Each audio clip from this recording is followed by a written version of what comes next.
Marcos. That's not. No, that's not. Wait. Yeah, That's true. You do got me.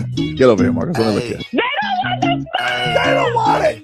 Tobin and Leroy, ready to deploy. Had to hit it with a little journalism, but that was a decoy. Better have about me, boy. Okay, Leroy and Tobin, hold to the show, man. Still in the sauce with the show, and till then his half moon open. Sometimes go taste like a snowman. No proof, I'm alive at a motor. No proof, like I always wanted him. I never hated him. I never traded him. And if I did, I never ever traded him. You know what is a star? Like under the city, the driver's side floor. Gucci a large, so many more. 10 in the more, never a bar. 10 in the more, 2 to the P. Nothing to you, but it's something to me. Handsome as ever and cute as can be. You can watch on YouTube with viewing for free. This one time for the Twitch. This one time for the text. This one time for the phone line. Whole time, what they gonna do next? You know, I just wish you guys would stop the quibbling. Bangers and mash, everybody. Don't look at me like that, Brittany. That's how we're starting the show today. Yep. Give me the top morning over there, love. What's up, man? What's happening? That mustache is mustaching today, I got to tell you. Yeah. Yeah, good for you. Dude, I'm so tired of sleeping on the couch. How much longer before it's pain-free to lay down? It's not that it's not it. I've never really had any real pain.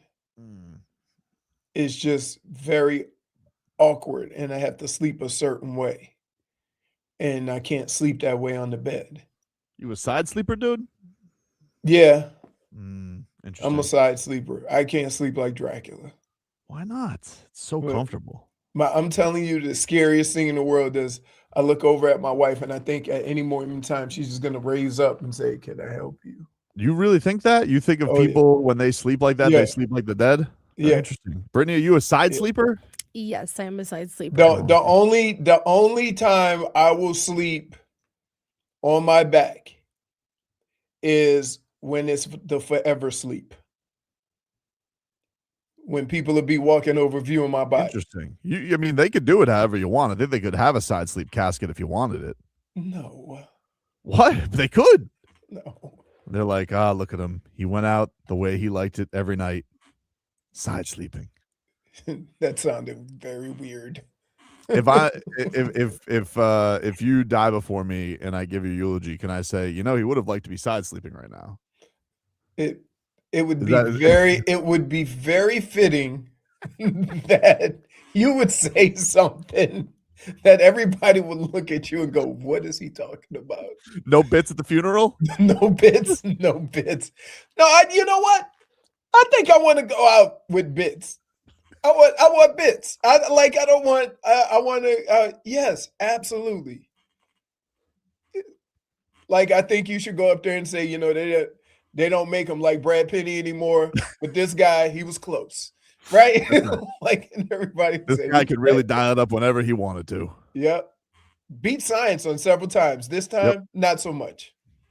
But pretty good. Pretty good. We can all agree. Pretty good. It's like I didn't know Leroy during the real punishment he took in life, but I've seen some things. Yeah. You guys should have seen him lose a fight to a seatbelt, a water balloon, and a lawn chair. Like, I ran away from 300-pound guys my whole life, right? And I got my ass kicked by a seatbelt, a water balloon, and a lawn chair. Al Mago says, no way Tobin outlives Leroy. Leroy too stubborn to die. Tobin bits will be his undoing.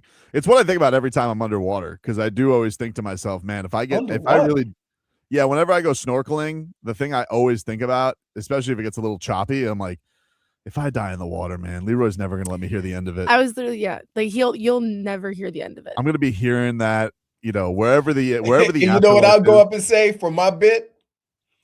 Damn intangible. Everybody be like, it has to be something that only like the 5 or 6 of us laugh at, right? Totally about doing intangible stuff. Can we just ask Diana? I'm going to say, hey, would you have a problem if we twitched the funeral? Oh my God. I just want to know what Schmeeth and Schmolnick says. I would like him to send me to, to send me to hell. I need Dade South's puns while I'm in the casket. Yeah. Or I could just picture like me going out with a tickle stick in my hand, getting bit by something in the water, and everybody saying, he always knew it. I don't know why he went out there. And you go, he really likes lobster. He really like that. You should have That seen seems him. like a curb to enthusiasm, right? You guys And- think he was happy with all the great life accomplishments, but you should have seen him talking about lobster risotto that one time. He was so happy. Yo, I'm telling you, I'm doing lobstering, but here's the problem. And I've thought about this extensively, right? If I want the big lobsters, I have to go deeper. Yeah. And I'm not going in there for no baby, like just a big shrimp.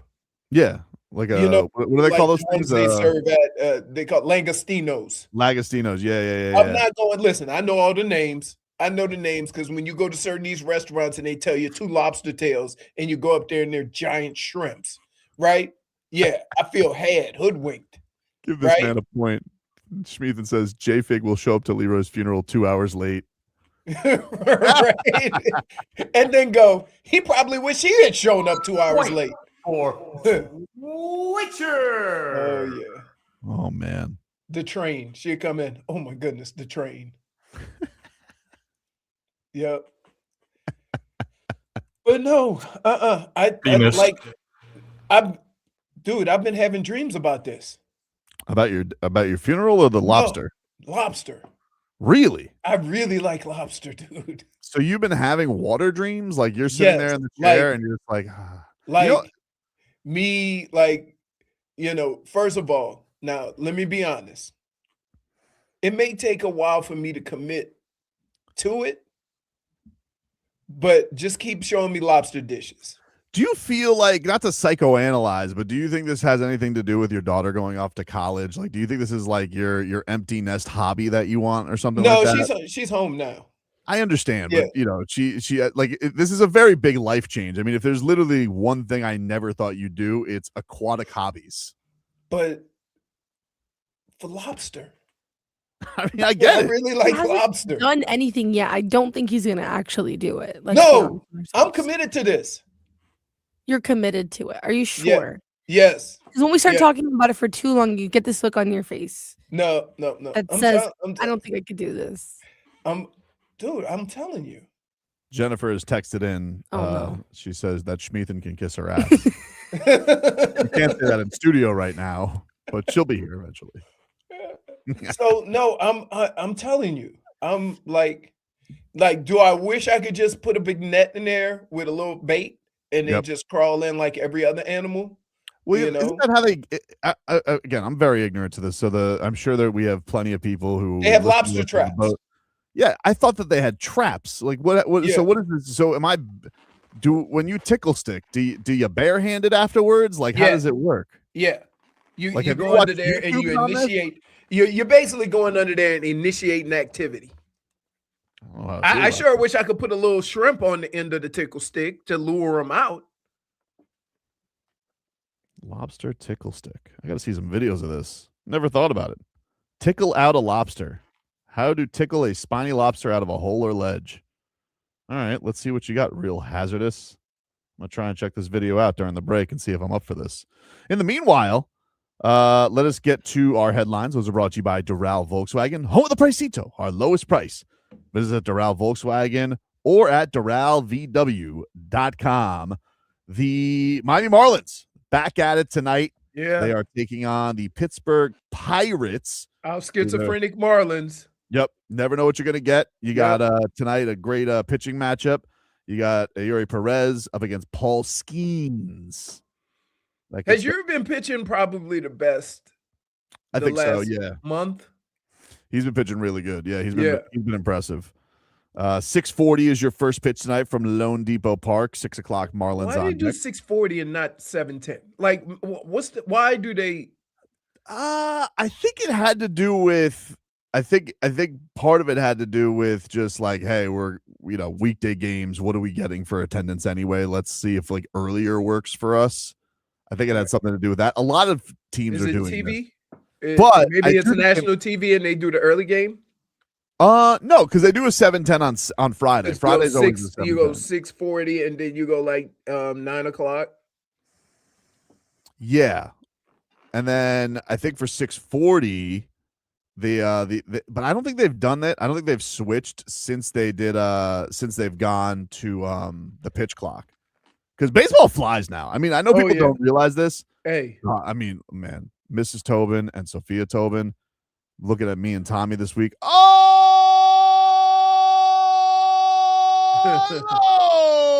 tickle stick. So they were looking at, like, when I took them to the Frozen Iguanas game this weekend, they were acting like it was torture. And it was objectively very hot the first 3 innings. It was literally like we were sitting in the sun.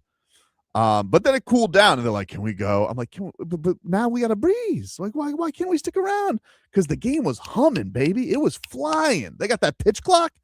Dude, baseball was going so fast. My friends have chimed in. What's that? My buddy Dave said, 0 chance you go underwater to get a lobster. I said, yeah, I put it on Kalshi. It's like, it'll be like 1%. All right, so I'm watching this fella, Real Hazardous, on YouTube, and he has the net. So the tickle stick lures into a net. He's not barehanding it. Okay. I can see you doing that. Yeah. I can see you doing that. If you had to, like, OBJ this thing, there's no way that's happening. It's like... There's just no way. I just don't believe it. I don't believe it. Really? So, nah. Wow, like, Jennifer, your first look can't be discussed in doubt. Like, I can already tell she's looking like, no. Leroy, you're not gonna do this. Let's be real. Am. Let's be so real. There's something going on here. I'm telling you, I can't believe you guys don't believe that I will go to the Keys. You've been saying it for years. You're basically your whole life like this. That you'll not never like this. do it. You know what? I'm gonna call Steve. Steve lives down there. I'm like, hey, can we go catch some lobsters? Got to watch those lobsters with their little ass swimming that they do, because they use that little tail to propel themselves. That's the good part. Yeah. Yeah. Listen. I'm not gonna be looking at that lobster as a threat. I'm gonna be looking at him on a plate with butter and herbs and spices. Oh, I'm gonna turn you into. This could be like Looney Tunes, like, you know, the cartoon when they look at the animal, they're so hungry to look at the animal like a dish. Yeah, of course. That's me. Wow. I can't believe the doubt you guys have. I mean, you've kind of put it in our heads our entire lifetime, dude. No, I know. I know the commitment, but dude, I'm telling you, there's only one thing that I love more than I hate the water. And that's the actual lobster, eating it. The Miami Heat, it was announced today they are going to open their season on October 21st, hosting the Minnesota Timberwolves. The Minnesota Timberwolves, a fun matchup. You got Ant-Man in town. You got the LaMelo Ball revenge game. Bam Adebayo is definitely going to trip him for what he did to him in the play-in game. And that'll get going 7:30 from the Kaseya Center. So very exciting. And then it was announced that the Miami Heat will play on Christmas. They are back on the Christmas slate. They will be in Boston, 2:30 to take on the Celtics. I can think of no present that I want more than kicking Boston's ass on Christmas. I'm very excited about this. Very excited about this. Do you think if they got it wrong, you think somebody has to get fired? Boston? Yeah. If they got rid of Jaylen Brown and Jaylen Brown was the catalyst behind it, that whoever made that decision has to go. So Brad Stevens, you think Brad Stevens is on the hot seat? Would that not be the biggest mistake that you've seen made at that franchise in how many years when everything has been so right? I would like my revenge on overrated Brad Stevens. That would be good. I like that a lot. I mean, that's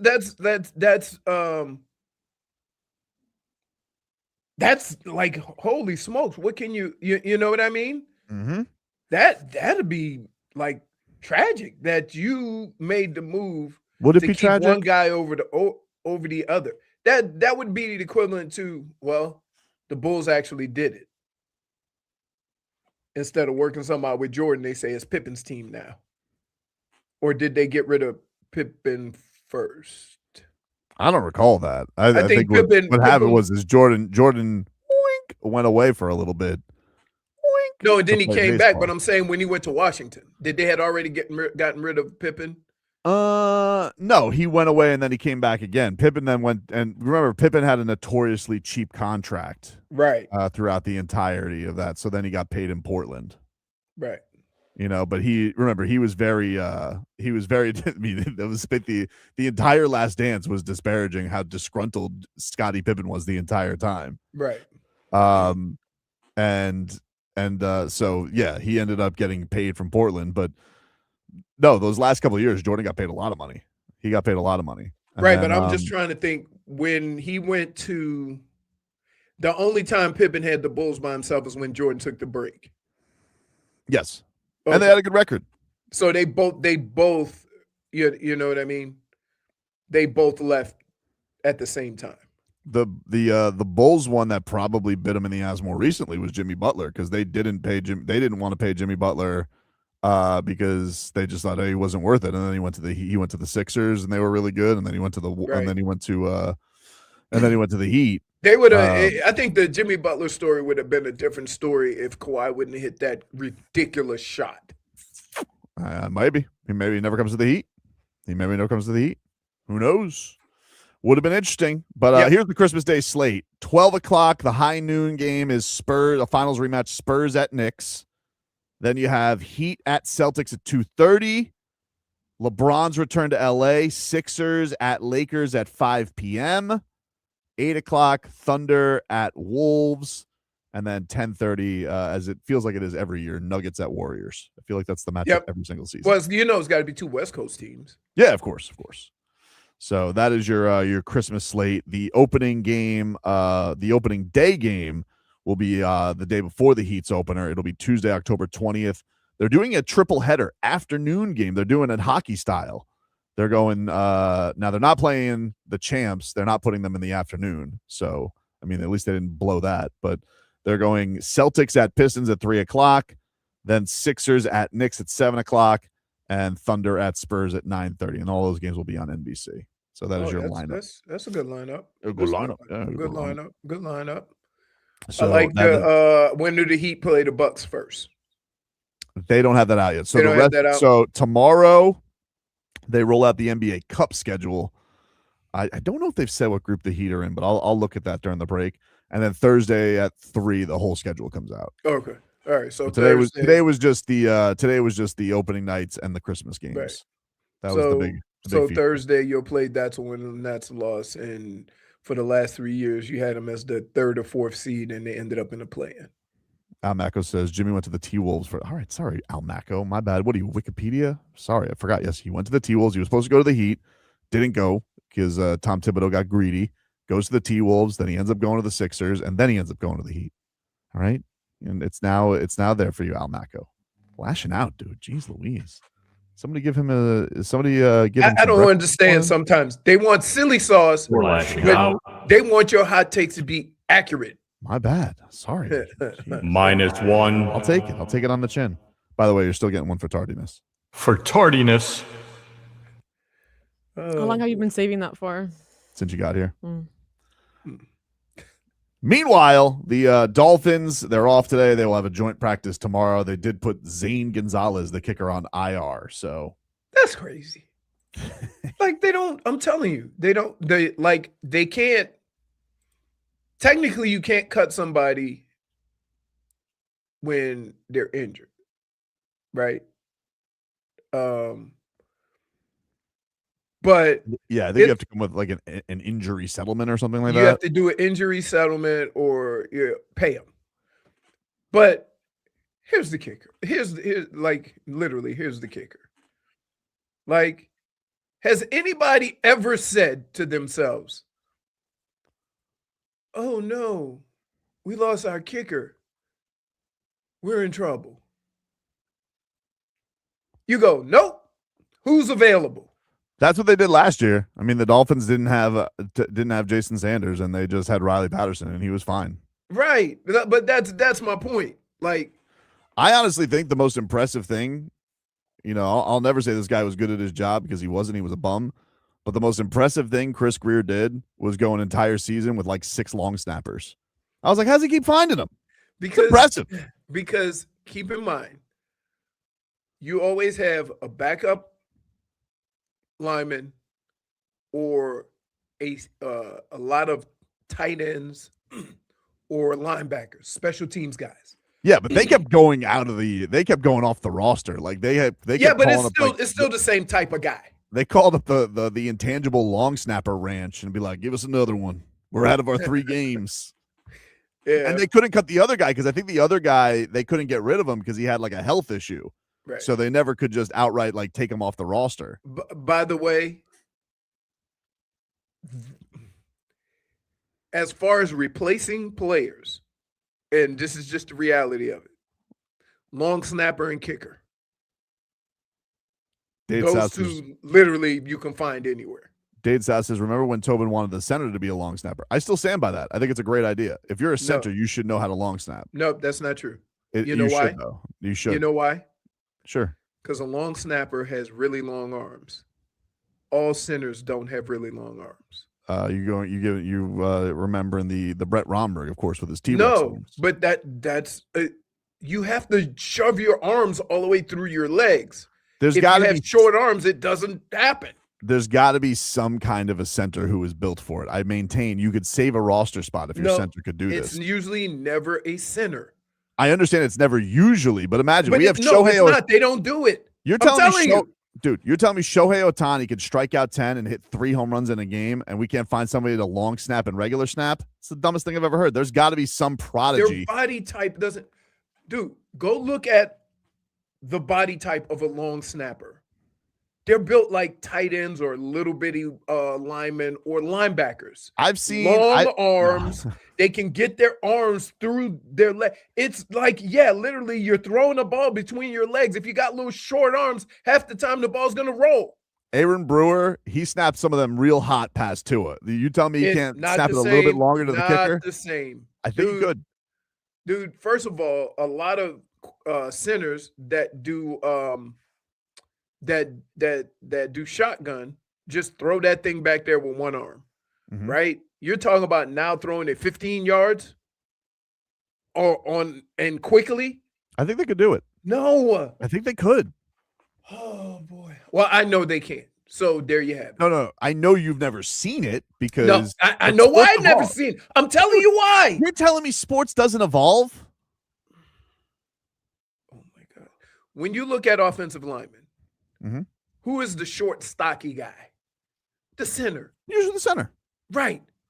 Which makes it difficult to long snap because you need long arms because you're throwing a ball between your legs. I'd like to know the measurables between Blake Ferguson and Aaron Brewer or Tabor Pepper, and I want to know if it's much different. Yeah. Absolutely. Other than weight. Well, which also makes a guy who weighs 315 versus a guy who weighs 260, his arms are going to look even that much shorter. Like, what are you doing? You are having an argument that is just ridiculous. I just think that we're always looking to find the cutting edge of sports, and nobody's ever thought about the cutting edge of sports. It is, though, dude. You know what the cutting edge of sports is? To have a tight end who doesn't play but play special teams be the long snapper. We'll take a break. More to come here on the show. Quickly, I'll give you a weather update that's brought to you by Tornado Roofing and Contracting. Beat the storm. Schedule your free roof and window estimate today. Call 954-968-8155. Currently in Miami, 88 degrees. There's a heat advisory. It doesn't look like there's going to be any rain down here so far, so that's nice. And it is 74% humidity. We'll take a break. Back after this.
Welcome back. Tobin and Leroy here with you. You see what these rat bastards at ESPN are doing? No. Now, people have been saying, Leroy, they're wondering whether or not like ESPN being owned by the NFL is going to like sway coverage, right? Now they own the NFL network too. Wink, right?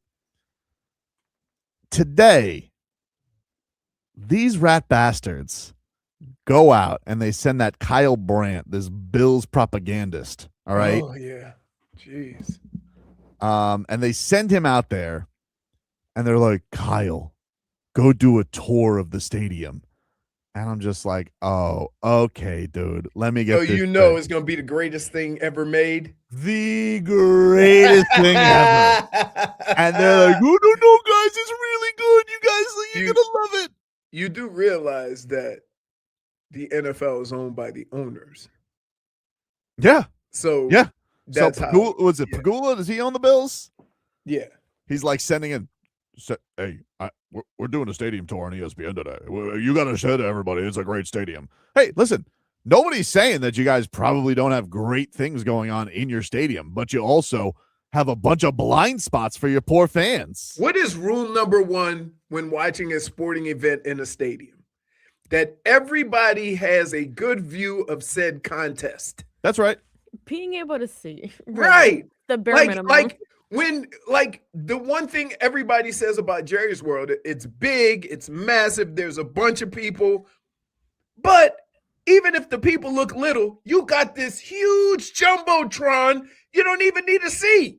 He goes out there and he goes, you guys see that we have a giant table that's broken? It's like, cool, we get it. You guys like to jump through tables. And he's also wearing those awful Diet Pepsi jerseys that they have on.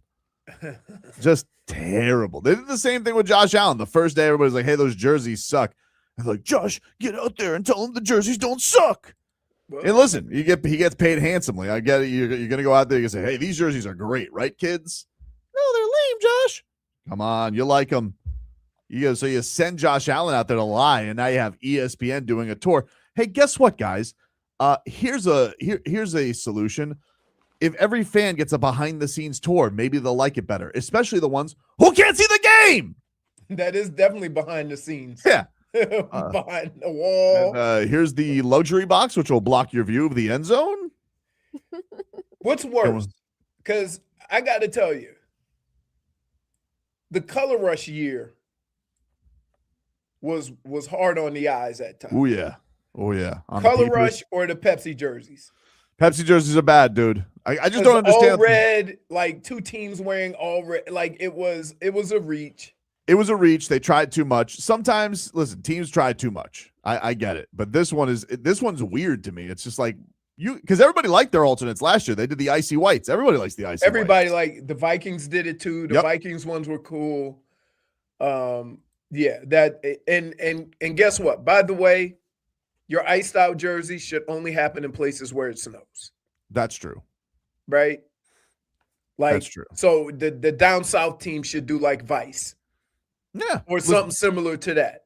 Remember when the Dolphins, like you have something that identifies what area of the country you play in. Do you remember everybody liked the Dolphins orange jerseys, but do you remember the time that they tried to do the orange jerseys when they changed the orange to tang and you're just like, nope. Too much. Doesn't work. Like your colors are your colors. Don't deviate from your colors. Whatever jersey you have, don't deviate from your actual colors. That's where I get. Yeah, that was really stupid because it's not enough that they ruined the logo, but then they were like, you know what? Why don't we make the orange neon tang orange? It's like the Dolphins orange is orange, dude. Just orange and aqua and orange. We all know the colors. It's like New England. There's no better helmet than the guy snapping the Patriot snapping the ball. Right? Why did they change from that? That was awesome. Right? I don't know. But I like when Tennessee wears the Oilers uniforms or Texans. The Texans wear the Oilers uniforms with the powder blue. That's cool. I think the who owns that now? It's the Titans. The Titans are the ones that have the Oilers uniforms. Yeah, because they had Warren Moon. The Titans wear it, not Houston. No, which is crazy. It's the opposite of the Browns. because the Browns couldn't take anything Browns with them. Right. Mhm. Right. Right, but I think the Titans own all Oilers paraphernalia. Right. Right. Because the franchise moved, like it moved from Houston to as the Oilers. Same Like, thing they were happened the, with the but they the were same the thing. Oilers. They didn't The same change thing who they happened were. with the Browns, but they just that's like, I guess, part of the negotiating with the city, who did absolutely nothing, right? I think that was part of the deal. So like, it's totally opposite. Like every other team, when they left the city, they got to take their stuff with them, except for the Browns. They had to leave everything behind. Al Macco says powder blue is a cheat code. Always hits. Even the Chargers do the powder blue. The Chargers. You got the Chargers. You had the Oilers. Now you have Tennessee that still kind of has a little bit. I never know what Tennessee's gonna wear. Like Tennessee, I was watching the dark blue. I was watching quarterback to check out some of the Cam Ward stuff, and I'm like, yeah, what does Tennessee got going on? Like, I think they officially went back to the old logo with the old colors. No, I think they got a new logo. Or like a new logo with the old colors, though. They took away like the flame off of their logo. And they're going with that powdery blue instead of what they were doing before, which was like more navy. So they're going, but they used to be powder blue, but like last year they were like dark blue and red, and their stupid numbers were like backwards. Right. I didn't get it. I was like, what's going on here? What team does Cam Ward play for? Crazy. I played for a team, no matter how you change it up. Yeah. You still got a pumpkin on your head. Well, periodically they went white. They had white helmets a couple of times. Yeah, that actually looks good. I like that. Yeah. I like that look. I like the all white helmet. I think that the Packers did that last year. Even though I usually like the Packers just being the Packers. Right. I think the all white works for them. We'll take a break. More to come. Back after this.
back, everybody. It is Tobin and Leroy here with you on FM 104.3 WQAM.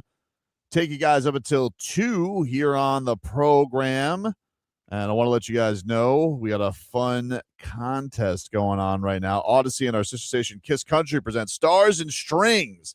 It is this November at Hard Rock Live at the Seminole Hard Rock Hotel and Casino in Hollywood. Features Lee Bryce, Kane Brown, Brantley Gilbert, Brandon Lake, and Steven Wilson Jr. And we got a chance for you to win some tickets. If you guys want to go, text the word strings to 20357. That's strings, STRINGS, strings. Text that to 20357, and you're entered in the contest. For more information, go to WQAM.com. It's a text contest. Message and data rates may apply. Don't text and drive, everybody. Do not text and drive. Don't do it. Don't do it. Dolphins made a trade yesterday. They traded for a tackle, Caedan Wallace. He was set to be released by the Patriots, but then the Dolphins wanted to swoop in and get him. They acquired him in a 7th-round pick, and they traded out a 2029 7th-round pick. Sorry, Jennifer, you all right? And then they sent back a 2028 first-round pick.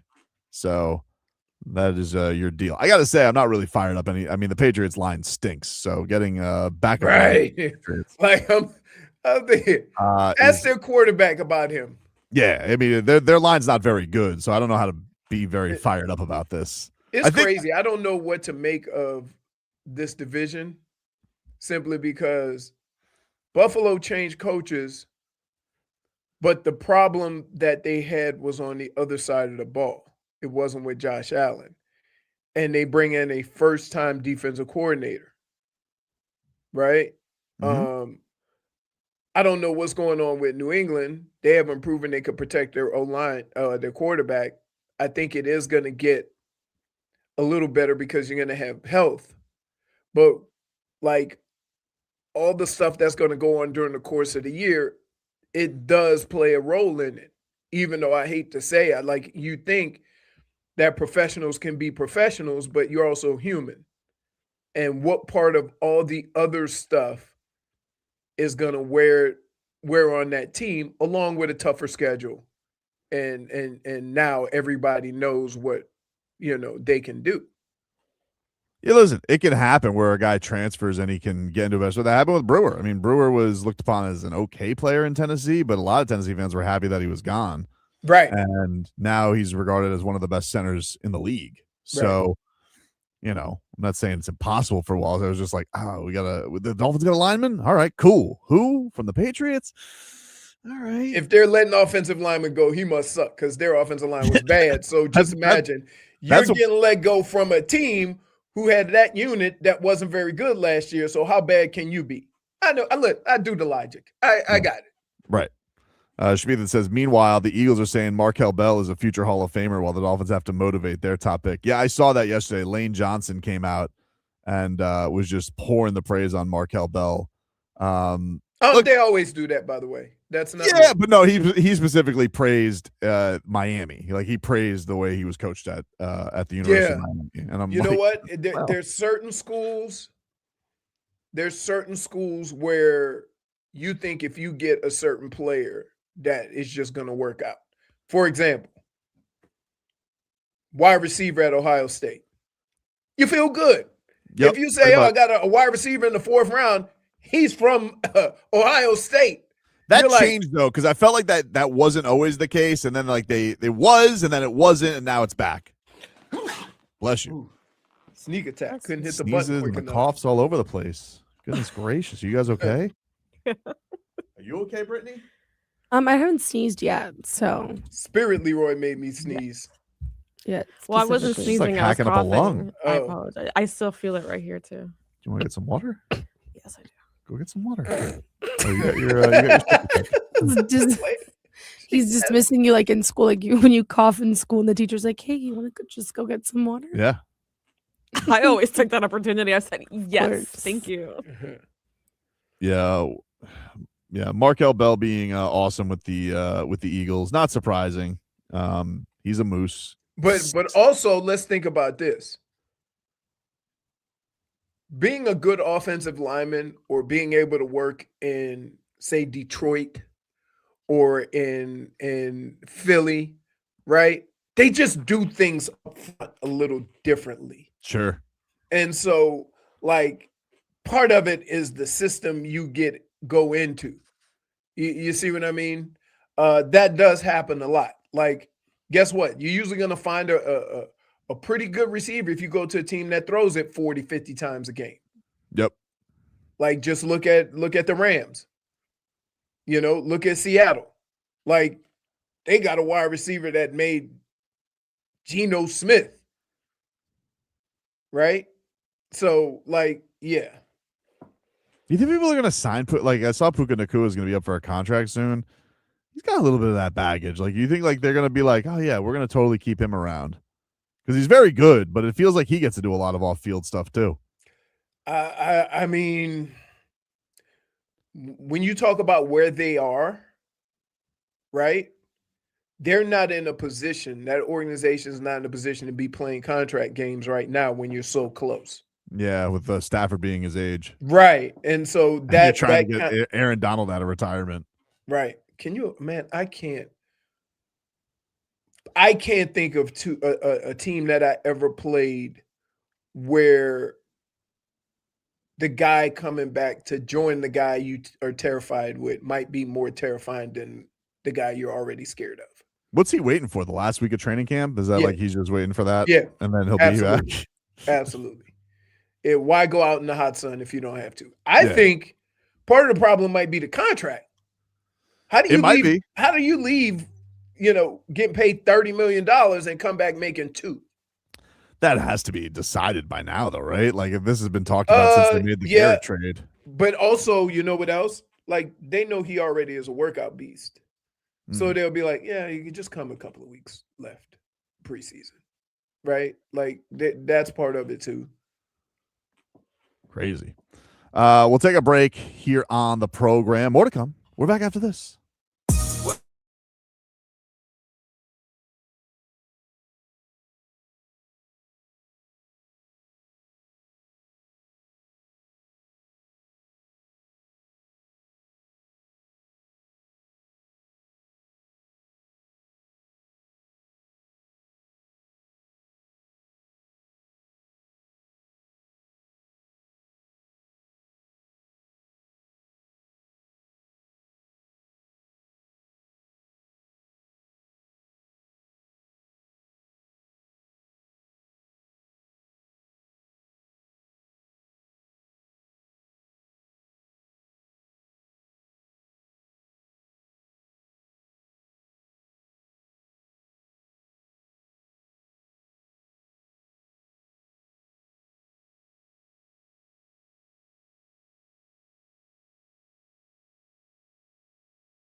You guys notice that, like, the squeezes where these quarterbacks, they're all canoodling now? Like, this Madison beer has now lured all of the quarterbacks, so now they all have to do it. Like, that's a classic thing where, like, they saw Madison beer go viral doing the hair thing with Justin Herbert, and now it's all I see now is canoodling that's going on. Did they start a trend, or are they mocking them? No, I think they started a trend. Because I Who saw. else are you seeing? Joe I did Burrow. see somebody else. Wait, who is Joe Burrow with? I never heard of the lady. She's some kind of model. Is it Olivia? Olivia whatever? Ponton? That sounds familiar, but I don't know who that is. But Isn't she an actress? no. I know I've seen her face. She was TikTok famous. Well, she's TikToking around the field with Joe Burrow. I didn't know they were still together. Good for them. He kept her a secret forever. Well, that's because isn't she the one that like broke into his house or something? Someone broke into his house while she was there. And then it became a whole thing because in the police reports it was there. And people were like, "Wait, they're dating? That's so weird." Well, they were seen across the field, and then there was a headline yesterday of Jackson Dart and his squeeze were meeting up on the field afterwards. So this has become like High School Musical. Cute. Everybody's doing the canoodling. It's weird because happy for love. I can't imagine like that happening. But here's what I would also say. Back when I played, relationships weren't star-studded. Yep. You know what I mean? Yeah, I remember when like Reggie Bush was on the Dolphins and he was hot and heavy with Kim K. Like that was a thing. Right. But that's can you think of, I can't think of. And of course, Tony Romo, before he had the love of his life, Josh Allen, he of course had a thing with Jessica Simpson. Yeah. I'm trying to think the most, I think who's the running back for the Jets back in the day. And then he went to Jets. He's a Hall of Famer. Curtis Martin? Curtis Martin. I think he dated Tony Braxton. That was and Andre Rison. Did they ever canoodle? Andre Rison was with Left Eye. No, I don't think anyone was canoodling back. Back in the day, dude. If you brought your significant other on that football field, look, everybody be like, I think it's a thing now. I think everybody. Like, I don't know who the hell the big he is. Yeah, I think that Madison Beer and Justin Herbert have opened up a thing, and now everybody's canoodling on the field after practice. But that's the only, besides Andre Rison Left Eye. That's the only couples I'm talking about throughout the whole NFL, right? That I think would be noticeable, like that people would know the other person. The headlines, they're brought to you by Doral Volkswagen, home of the Pricito, our lowest price. Visit Doral Volkswagen or DoralVW.com. The Miami Heat, it was announced today, they're going to open up their season against the Minnesota Timberwolves Wednesday, October 21st, 7:30 p.m. from the Heat's house. Goosies on top of Goosies. Giannis, Bam, Ant-Man, LaMelo. And I wonder how that's going to work. Oh, me too. Because once LaMelo goes rogue, how mad is Ant-Man going to get? I don't know. He seems cool with everybody. He seems to like everybody. I don't know. You know, like I don't necessarily see him as a guy that's like, oh, I hate playing with this guy. Like, I think that's why people like Anthony Edwards. He's a you know, he kind of likes the wild cards, you know. I know that he hated losing Cat for Julius Randle, but that's understandable. Julius Randle, he's kind of one of those guys that if you give the ball to him, there's no guarantee you're getting it back. Nope. Nope, definitely not. It's somewhere, wherever Julius Randle, isn't he with the Nets? He's at the Nets now, yeah. Man, can you imagine? You've been on decent your whole career, and then it's almost like you got sent into exile. Yep. It was that team we played when it wasn't us. Green Bay. Oh, wow. Yeah. Well, that is your opening game. The Heat, we also learned today they will be back on Christmas. They are taking on the Boston Celtics in Boston. 2:30 is your tip-off for Christmas Day. So those are the 2 games that are out. We'll get more of the tournament games tomorrow, in-season tournament, because Adam Silver loves his tournaments. So we'll get that tomorrow, and then Thursday. So you warming up to it? No, I still think it's stupid. What's the point? I think whoever wins that should get an automatic bid to the playoffs. Well, both teams rematched last year. If you already qualify, you just take your spot. But say if somebody wins it, and it usually doesn't happen, so it just sounds nice. Yeah. Well, no, I think it has been a pretty good indicator of who is playing deep into the season. I think the only one that didn't was the Bucks. I think did the Bucks win the first one? I think the Bucks won the first one. But for the most part, it's been a pretty good indicator of who's good, who's not. But that to me kind of just speaks to it means nothing. Like you kind of get it. Like they just needed to spice up regular season games, and nobody understands it because you have to like add up the points, and people are scoring like crazy, and they just have goofy courts. It's just. Look, the only reason they did it was because the Heat made the regular season meaningless because they made the finals out of the play-in. So they're like, we got to spice up this regular season. I don't need it spiced up. I like basketball no matter what. Save me with the courts. I don't need it. I think some teams like the additional break. Yes. Yeah, but also you could get the break by not being in the play-in. So that would be nice this year. Oh my goodness, if the Heat are in the play-in, like I'm gonna lose my mind. Speaking of the Heat, who lost in the play-in last year because of LaMelo tripping Bam, Norman Powell made a bit of a stir yesterday. This was interesting. Yeah. So Norman Powell did an interview with Fadeaway World with the reporter Mark Medina, and he basically was talking about his exit from the Heat, and he said that the Heat, he initially thought that he would be back with the Heat, but that the Heat never came to him with an offer.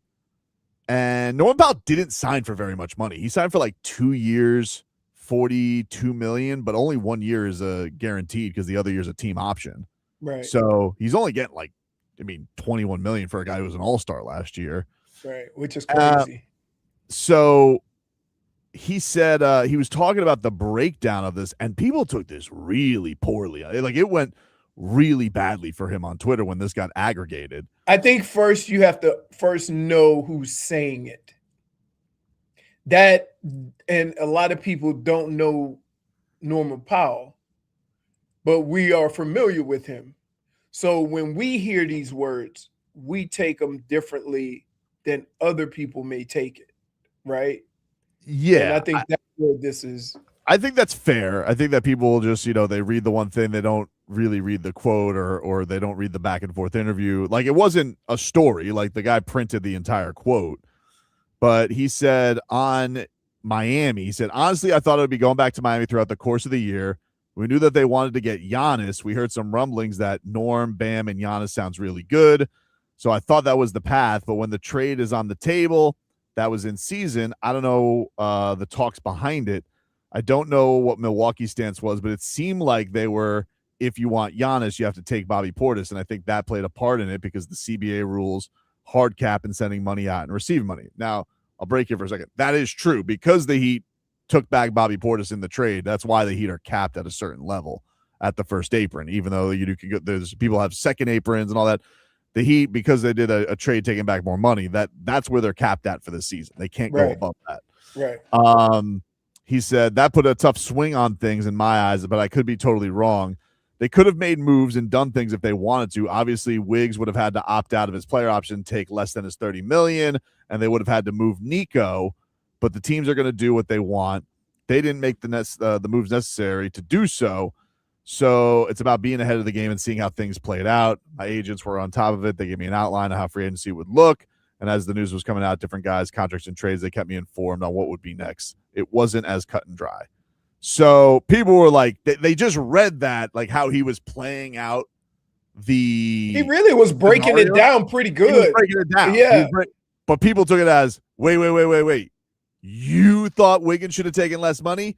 You thought they should have dumped Nico. And I read it and I was like, nah, he's just saying like that literally is what would have had to happen for me to for him to around. stay with Miami. He basically broke it down to figure out all the things once they got Giannis and took Bobby Portis in, all the things that would have had to happen to keep him in Miami.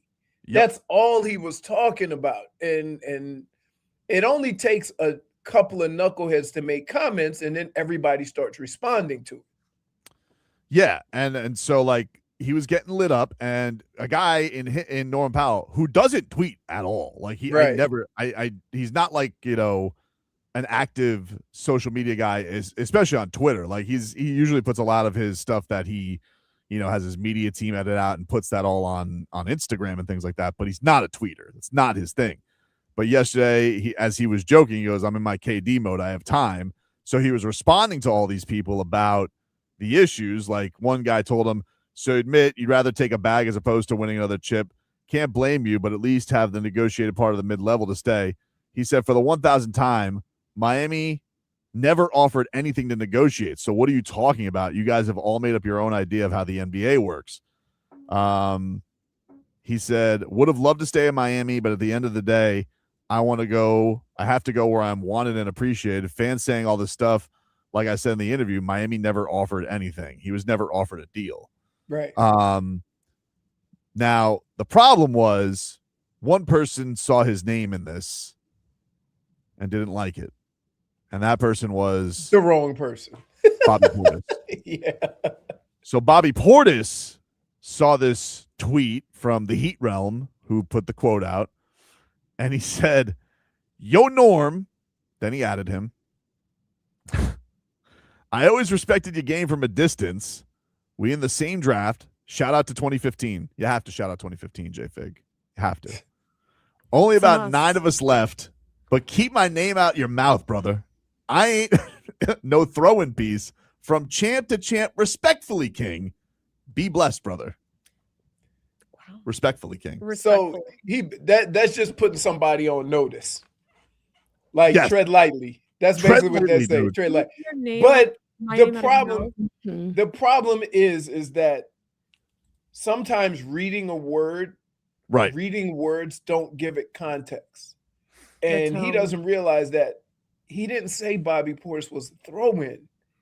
He just said what happened, right, and how they accepted that money, that it limited what they could do throughout the roster. And that's the only reason why Bobby Portis' name was mentioned. Yep, but he didn't care. He saw Bobby Portis. Right, he just saw Bobby Portis. What did you say? Probably read some comments. Probably. Right. Well, I know this was him back at the intro press conference. And I think he was sensitive to that whole throw-in thing, because he had even said at the intro press conference, he's like, I'm not a throw-in. Feels great to me. Super gratifying, to say the least. I never really had many people say really just great things about me. You feel me? So it's kind of good to, have a legendary coach like Coach Spo, and obviously Pat, who's a legend as well, to, want me here. There's a thing in this league for wanting to be somewhere, for someone wanting you, not just some throw-in piece that people may think. I ain't that. Like, from day one, they're going to get a competitor. From day one, they're going to get somebody that's going to go hard, make and miss shots. I play hard. I give 110% every game. I play every game. I'm available. You guys tend to learn that from me. So it just feels good to be wanted. That's the biggest thing. When you move teams, it's always good to be wanted from that team and not just a guy that's just around. So I think that's super gratifying, to say the least, like I said. And yeah, so obviously mentioning there that he's not a throw-in, and I don't agree. I don't think that he's a throw-in. I think I think they've always liked Bobby Portis. They've always liked Bobby. Yeah, Portis. Bobby Portis. I think they always liked Bobby Portis, and that they wanted him as part of the team. Like, he fits with the team. They need shooting. He is adding some size to the team. He obviously knows Giannis very well. I didn't think of it as, and I don't think Bobby Portis doesn't have an awful contract either. I think he's got like 15 owed next year. So yeah, I don't think of him as a throw-in, but obviously He doesn't want that. It feels like something that would bother him if he even sees his name associated with being, I'm just the piece that I have to take with Giannis. And so that's why he got mad. That's why he got. That's tough for the psyche of an athlete. You spend your whole life and you just played the last year, just being somewhere, not really being a pivotal part, not really, you know, the organization doesn't they're just not committed to you. So to say you're going to a team that says, and we want Bobby Portis, right? And the things that they have to do to make that work, I think that feels good to him, especially when he's going to a team that, Bobby, you look, the greatest thing I tell you all the time that happened to me was every team I got to except one, they said, just go out and do you. Just go out there and do you. That's what we want. That feels great. You ain't got to adjust who you are. And I think that's the comforting thing about what Bobby Portis brings to the Heat is that he just go out and be Bobby Portis. He doesn't have to. He is Heat culture. He ain't got to change or adjust how he plays or does things. He fits right in. Fits right in. What gets lost is, and this is the one thing I hate about Twitter, is I used to say this to people. I can coach men and I can coach women, but I can't coach stupid. Right? And so many people see words and stuff like that and react to them without even listening or knowing Norm Powell. And I think, and I got to tell you, it almost seems like Bobby Portis was kind of treading lightly into it the way he said it, because he's familiar with, he's like, why would he say something like that? He says, I'm going to say this, but I'm going to say it in a non-disrespectful way just in case I'm reading it wrong. Well, yeah, Norman Powell was super respectful on the way back. He said something like, hit me back on my direct line, 2015 draft or something like that. Yeah. Listen, Bobby Portis is not one of those guys you definitely want to cross. I mean, he did lay out his teammate like his first year in the league. Right. I just think like when two people have a conversation or two people go at each other over X or Twitter or whatever it is, and then those two people have a conversation, it gets squashed right away. Right? Because I don't think Norm meant anything disrespectful. And Bobby kind of responded like, I don't think he meant anything disrespectful, but if he did. But if he did. Right, exactly. That's kind of how it went. So I think they'll have a conversation and he'll say, no, dude, I was just breaking down what happened. That's it. Honestly, your name was the other guy in the trade. That's the only way I mentioned you. The best quote in this entire piece from Norman Powell, and this went viral yesterday on the Chicago Bulls. He said, quote, we have the potential to be really good, but we also have the potential to be really bad. Welcome to the first 5 years of my football career, buddy. He's right. I mean, listen, maybe Caleb Wilson is going to be amazing. Right. And I know that Hockman with his Montes Buzelis. I mean, Jesus. You'd think that Montes Buzelis would have the kind of career that Goran Dragic did, the way that he talks about Montes Buzelis. I mean, kind of the same way you talked about Jovic. Yeah, but you know what? Jovic, I don't yuck anybody's yum. Well, you started it. He goes out there and he disrespects a legend. I don't disrespect any legends. I just fluff up my guy and that's it. All right? I don't worry about, does this guy suck? I don't go out there and say, Tony Kukoc sucked. I don't say that. Hockman. Anybody could have been Tony Kukoc. I don't say that. No, Hockman. no. It's crazy. He was the first Euro to be a big that only shot threes, right? Crazy. That was the first wave. But either way, that we have we've had a lot of beefs that are building up for this upcoming NBA season. So just one I care about. Like that one there is two people that'll work that out and there be nothing but love. Right? Maybe. Right. No, absolutely. Norm ain't, come on, dude. No, and like that doesn't, Norm being in this beef doesn't even sound like Norm. I know. Well, that's you know what I'm saying? That's crazy. But I can't wait till Tyler comes to town and we go up there and bam, slap them hands on the ground and say, I got him. Because you know that's coming. We'll take a break. More to come here on the show. We're back after this.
All right, welcome back, everybody. It is Tobin and Leroy here with you. Leroy, give us a weather update this hour, huh? Brought to us by Tornado Roofing and Contracting. Hurricane season is here. Make sure your roof and windows are ready. Call 954-968-8155 for a free estimate.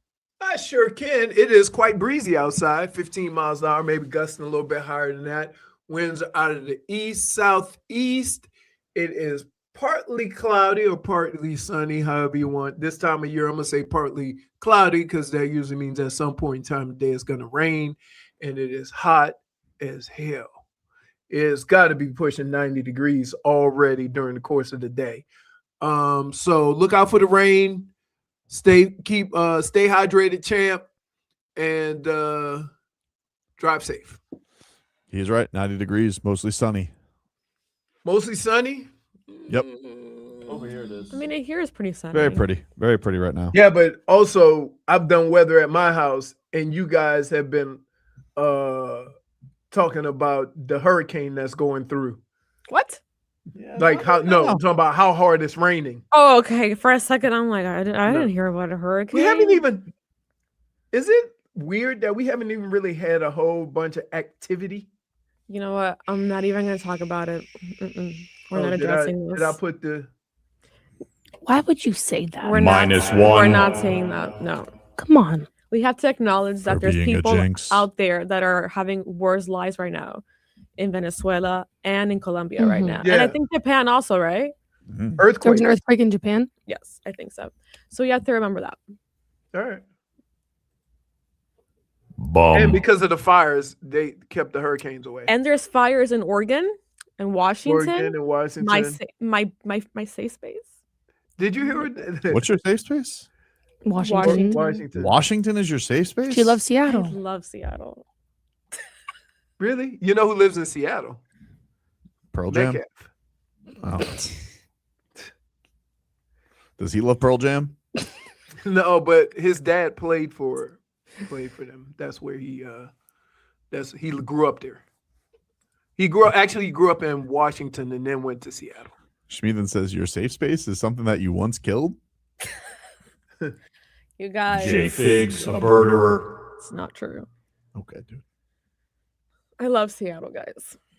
Hey, so I just went online looking for tickle sticks. Jesus. Oh no. And how did it go for you? Do you have it coming on Amazon Prime? Nah, I tried Temu. What? What? Get it cheaper. How much can It's a a tickle stick. stick cost? Well, how much could it cost? I don't know. $3? Do you really want to go into the ocean?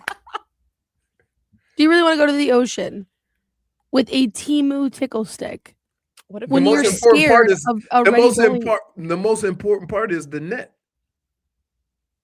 Because you Is it tickle them is and then you that scoop it really with the the most net. important part? Or Yeah. is all the equipment that is required to capture the lobsters important?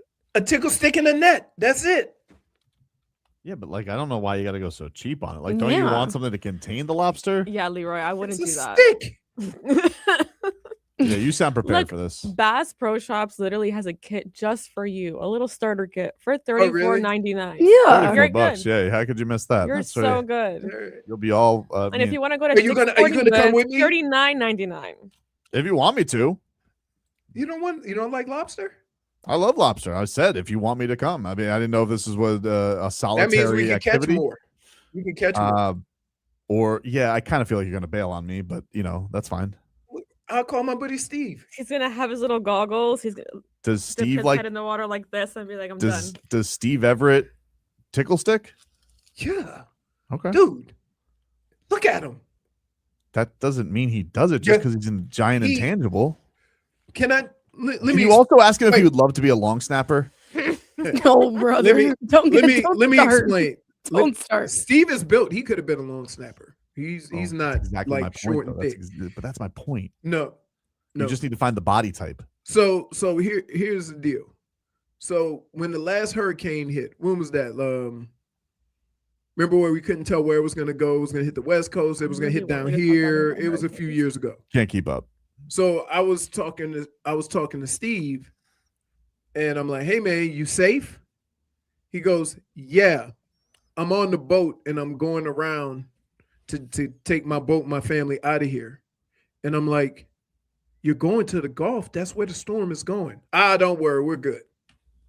I'm like, so like, yeah, he ain't afraid of a little tickle stick and the lobster. That's nice. I mean, I believe it. I don't say that he's fearful. It doesn't mean just because he's down there, maybe he just likes snorkeling. Maybe he doesn't like going after lobster. No, he does a lot of fishing and he always talks about lobster season. Sounds like the man for the job then. Sounds like the man for the job. Yep. Also ask him if he could be a long snapper, though.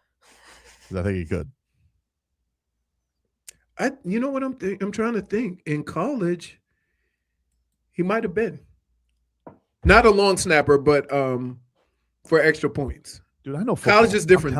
College is different. But I know football. I'm telling you right now. Also, I'm looking at his Instagram.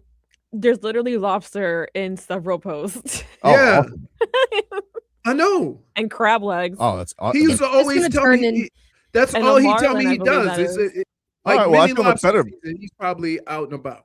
I feel much better about this because you can't chicken out in front of your friend. He will. It's going to turn into you and right. Steve. Let me tell you. Catching the lobsters and Leroy like hanging out on the boat. If I'm in a street fight or I'm in something physical, I'm calling Steve right away. Okay. That's the guy. Right? Like, yeah. He'll get me through it. He's gonna hold your hand and then take you into the water. It's gonna be the cutest thing ever. I'm telling you, no, that's my boy. I played football with him longer than I played football with any other person. When's the last time you actually entered the ocean? Really? I say round about 1998. Are you serious? Yeah, that's crazy, not even dude. feet wet, nothing. Not even the shore? Have you gone to the beach? So that'd be 1997. Man, so we're talking nearly 30 years. Yeah. That's crazy. Crazy.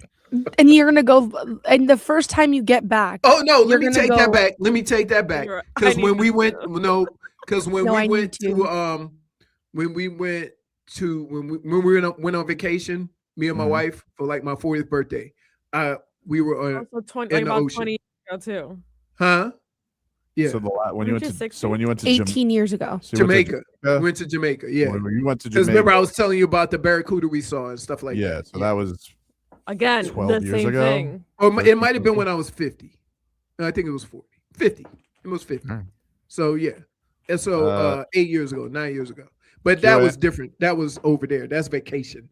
Vacation ocean don't count. QM, you ever use a tickle stick?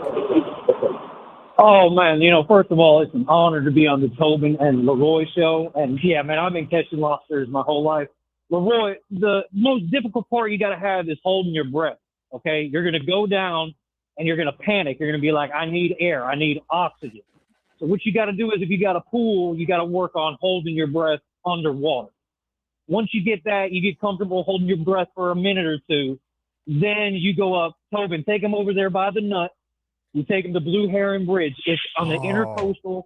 You don't have to fight the current. You don't have to worry about any of that. You can go ahead and get your practice, get your training wheels, swimming and diving down 10, 15 feet.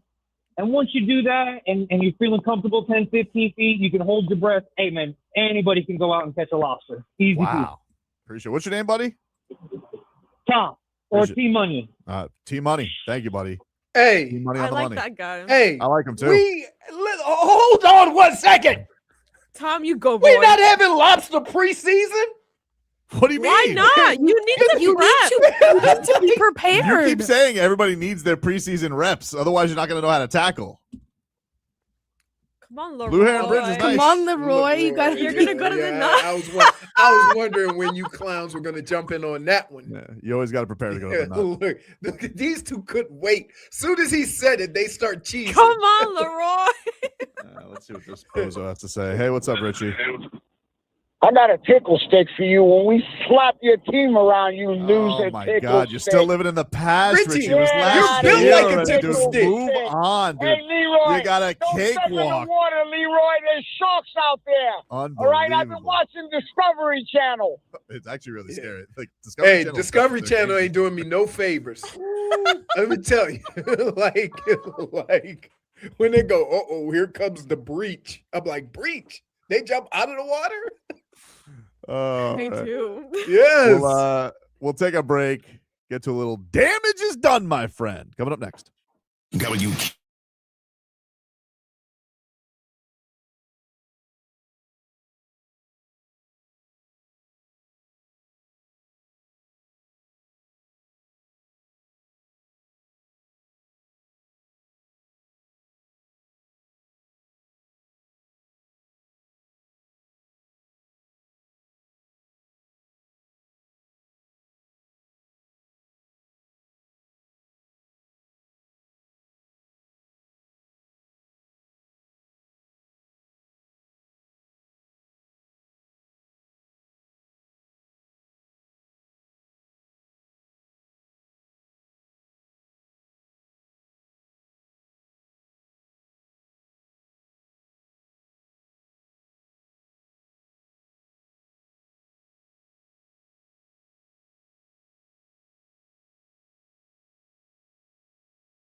and Leroy here with you. Time to get to our favorite Tuesday game.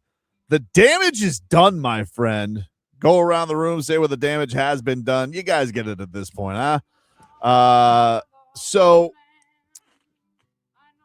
as we say on this show, you're not here to yuck anybody's yum. However, I don't know about certain ideas. You know, I'm an ideas man, but I don't know about certain ideas. And this one is going viral today. I saw this on social media, Leroy. This is courtesy of our friends over at NBC6. And there's a new restaurant in town.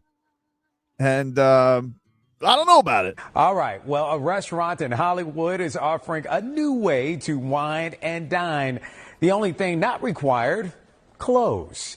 NBC6's Valerie Ryan joins us live outside the restaurant with more tonight. Okay, is it busy there, Valerie?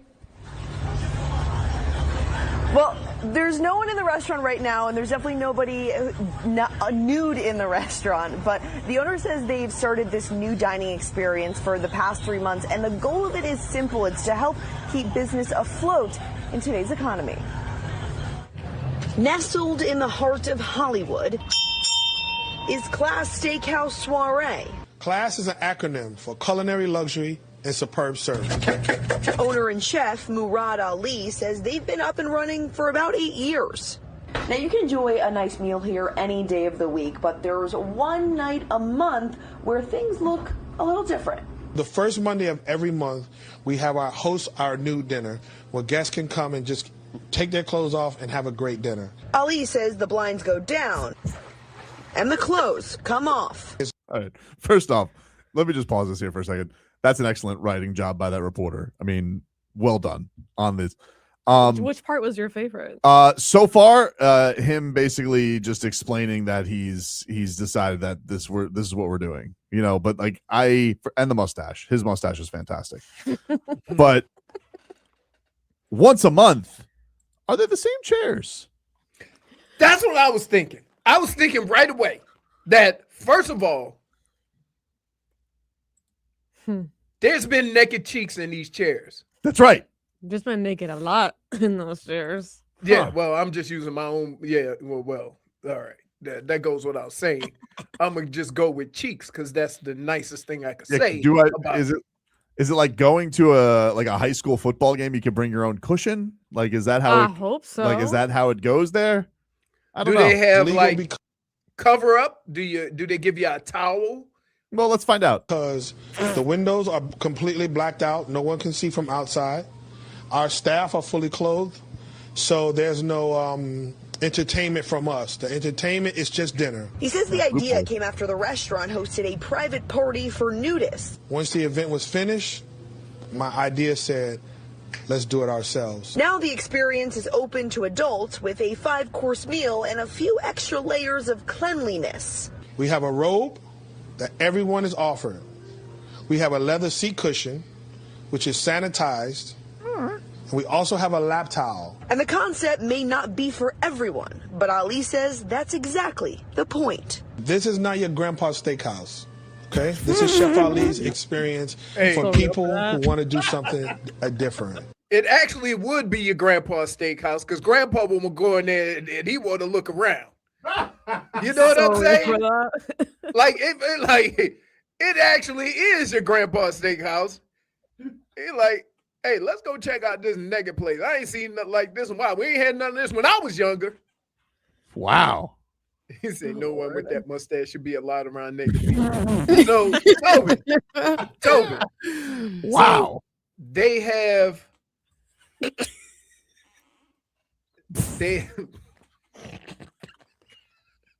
first of all, just out of curiosity, what is booty juice?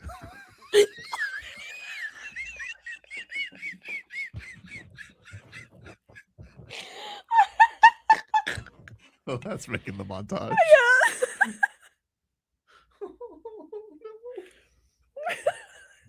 All right, well, the damage is done, dude. No, the damage is done already. Everyone has a damage is done, and it is that. That's crazy. Oh my god. Is he frozen? That's so Maybe the greatest crash out line. Oh, you're back. No. like how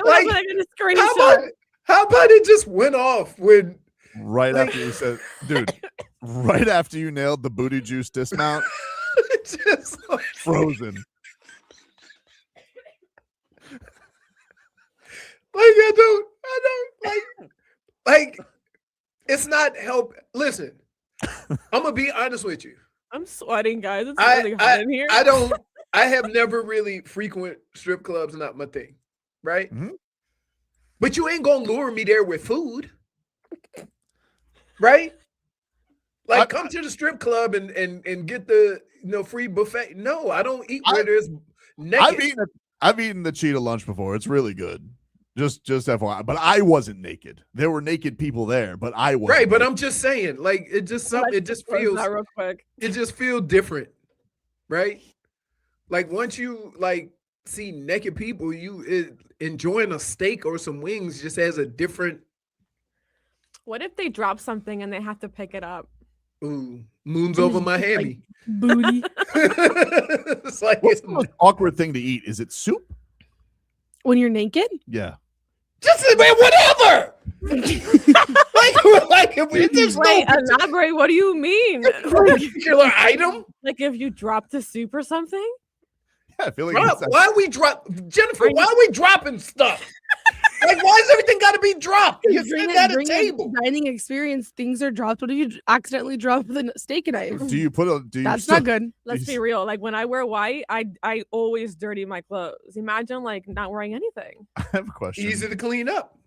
Do you still put a napkin in your lap? That's what he said. He provides what is it? Lap towel. Mm-hmm. Oh, he said that? Yeah, I'm sorry. I lost him at focus on the I was so focused on mustache and sanitized seat. Yeah. You missed the part where he said that there is a robe offered, which doesn't that defeat the purpose?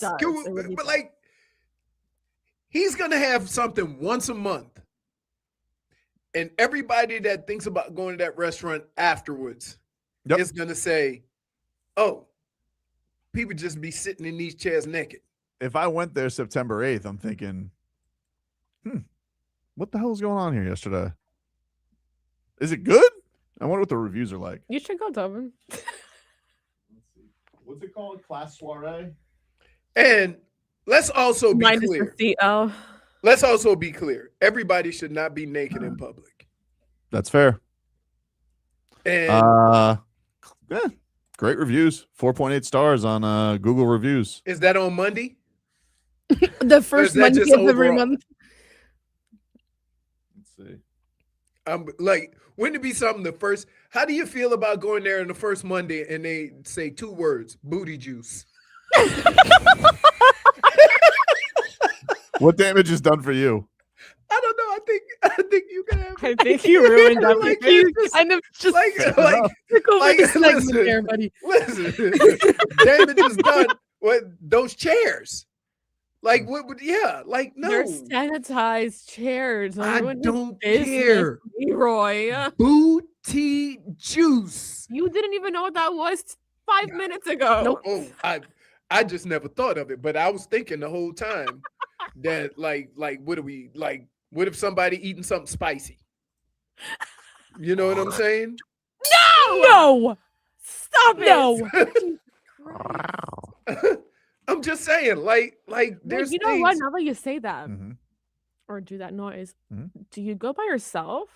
This has to be like a couple's thing, right? Yes. No, I think it's strange if you go by yourself. Yes. Wait, if you sitting up in there by yourself, weird. Just My guess. I mean, is you mean hold on? That around here. It's weirder.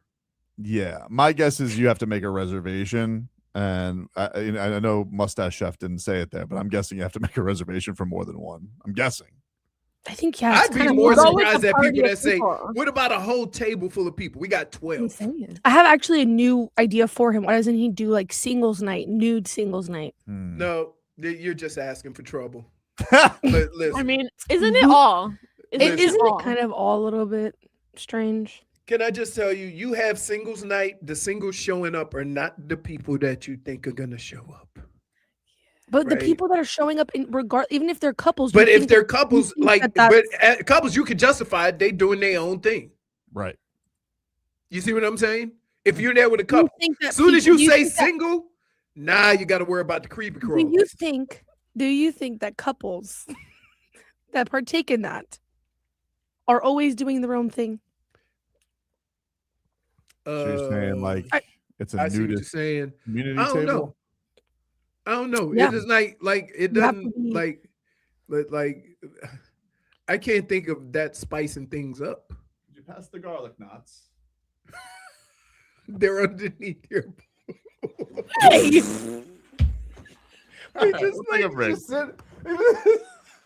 This is not going to end well. I know me. Like, can we just go to break because I'm getting ready to get HR and it's going to be because of that damn chef. Because he's very calm. He's very calm, and we thinking of all the different possibilities of things that could be going on in that place while he just think he just serving a good meal. No, sir. It's not your grandpa's steakhouse, dude. Dolphins, Canes, Heat.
All right, welcome back, everybody. It is Tobin and Leroy here with you on FM 104.3 WQAM.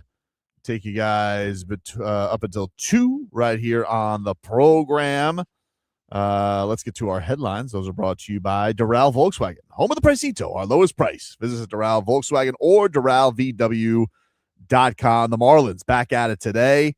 They will take on the Pittsburgh Pirates at 6:40 p.m. from Lone Depot Park. Paul Skeens against Aori Perez. Fun matchup. Looking forward to it, dude. Yeah. You can hear that right here on WQAM. And so check that on out. Meanwhile, Dolphins, they will have a joint practice tomorrow against the Washington Commanders. Are they going leaving today? Yeah, I think so. I mean, I don't think they left yesterday, so I think they're leaving today. And then, of course, we got the preseason game on Friday. So they practice one day. I don't know if they're off. I don't know if they're off. No, they're only joint practicing once. I don't know if they're practicing Thursday or just they'll still practice. And then they'll get after it on Friday for the first preseason game. You don't do walkthrough during preseason. Like you have, I mean, I remember one preseason game, we had 2-a-days. Oh, yeah? Yeah, Bill said the preseason game is like a day off. You're only running 10 plays. Jeez. Yeah. Mr. Wants everybody to do their job. Speaking of the Patriots, today Mike Vrabel was asked about how he was balancing getting ready for the season with his counseling. And listen to this guy dance through this question. It was a doozy. I wanted to follow up on that and see, what did you learn from that counseling? And how did you balance that personal commitment with getting ready for this season? Well, I think we always look at improvement. As we talk about getting ready for the next season, we always look at improvement and ways that we can improve individually and, how we can improve as a team. And it's really critical that we continue to do that on and off the field. I believe in that. I believe in everything that we can do to help this football team, to help our coaches, to help, myself and everybody else included, and how we, this journey that we're going to go on, is going to be completely different than the one we went on last year. And that's all of our jobs is to prepare for it now. So really focused on our improvement individually and as a team. And that's something that we can do today. You look at the O-line and, we talk about them and their ability to play together as a unit. There's so many combination blocks that they're involved in, and we have to be better. And again, 5 O-linemen have to be able to sustain the line of scrimmage. And I just walked in. She ain't talking about your offensive linemen. How do we improve? How do we improve our combination blocks? It's not asking you to block everybody one-on-one. So I think we all have areas that we can improve on, and that includes the coaches. Wait. Well, we're going to always try to find ways to prepare and focus on our mental fitness, and that's going to continue with me, the coaches, the staff, and our players. So, I love what Dr. JJ does for our football team and our ability to use that as a resource. Dr. JJ, is he your doctor in horniness? Can I just say this? Can I say this real quick though? Yes. Thank you. Dramatic zoom in. I am zoom in. Sorry. How do I go back? Thank you so much. Okay. You know how in school when you would have an essay that had a specific amount of words? Yeah. And you would constantly say the same thing over and over again so you can reach the point the numbers, right. The number count. Yeah, that's what that was. Nobody asked about Will Campbell, man. I would say this. When somebody is doing fraudulent behavior, when they never talk about themselves. She asked him a question about him, and he went off on everyone. Don't try to hide behind everyone. You and coaches would say this: when we win, it's we. When we lose, it's me. Right? And I would have had more respect for him if he had said and only spoke about what he was doing and needed to do versus all of a sudden bringing 2-man blocking schemes. Yeah. Drake May's not in marriage counseling. What does that have to do with anything? Like he really thought that they were going to be and it almost worked, by the way, because you almost had an O'Keefe being like, yeah, tell us about Will Campbell. Hold on. I have a follow-up on him not answering my question. He just kept repeating the same words over and over again. Like, give it up. Dr. Like, JJ. All right. Here's where this becomes a problem. The way we improve is by improving the improvement. Improve. I love the idea of him on a therapy couch, though, at the team facility with Dr. JJ. And he's like, all right, Mike, we talked about this. We're not talking about Will Campbell playing on the right side. What does it have to do with anything, dude? Right. I would say part of the problem is how are you going to go to your team and hold them accountable when at no point in time during this whole thing, I think if he had just eaten it in the beginning and said, I made a mistake, I need a fix, instead of all of the cover stories and all this stuff, we could have probably been past this, right? If he would have just said, I made a mistake, I, was out of line and move on. But the way he's kind of throwing window dressing on it and not really actually saying anything about his actions, then more people are going to start asking questions. And how are you going to go to your teammates and hold them accountable when you haven't taken accountability for your actions? That's where it becomes a problem. Well, if the Vrabels need a new place to connect, I know a great steakhouse in Hollywood, Florida. Are you sure he would go with her? Well, he's cross-training, just like his O-lineman. I thought that was you for a second. Well, I mean, yeah, it's kind of crazy that the dog barking would be coming from our studio. No, literally right after speaking about Vrabel. Is that Dozier? No. There's no way. That's from downstairs. It is? No way. Oh, it might be, remember when me and yoga going on downstairs? I don't know. Me and Amanda got into it because they had that little dog thing and the dog attacked me. No, I don't remember that.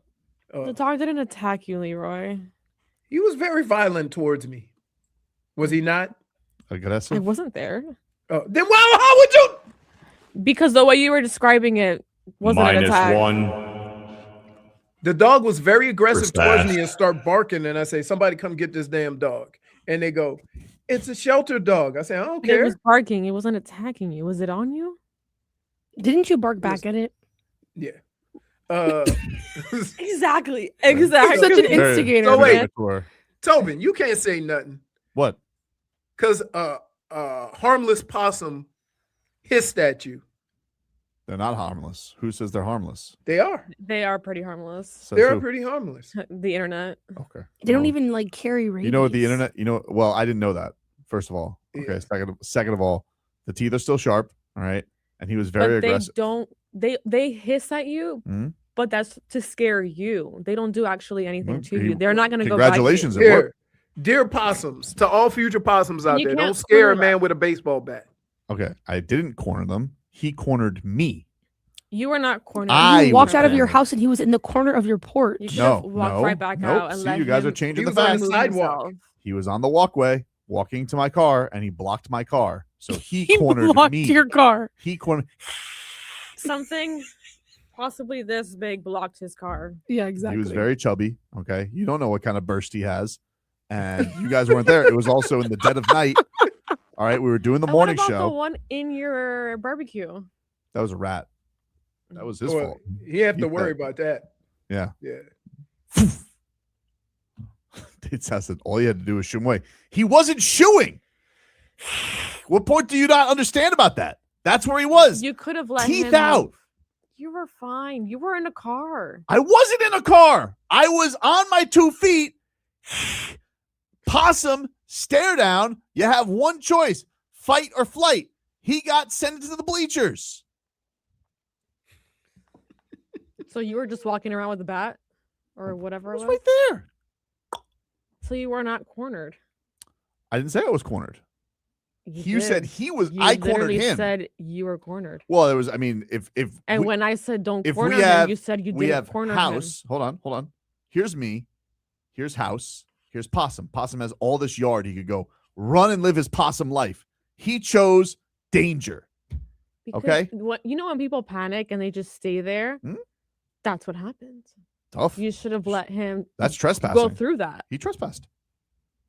He threatened. You're an abuser. How many at what point? First of all, I'm not gonna hear this from you. You murdered a pet.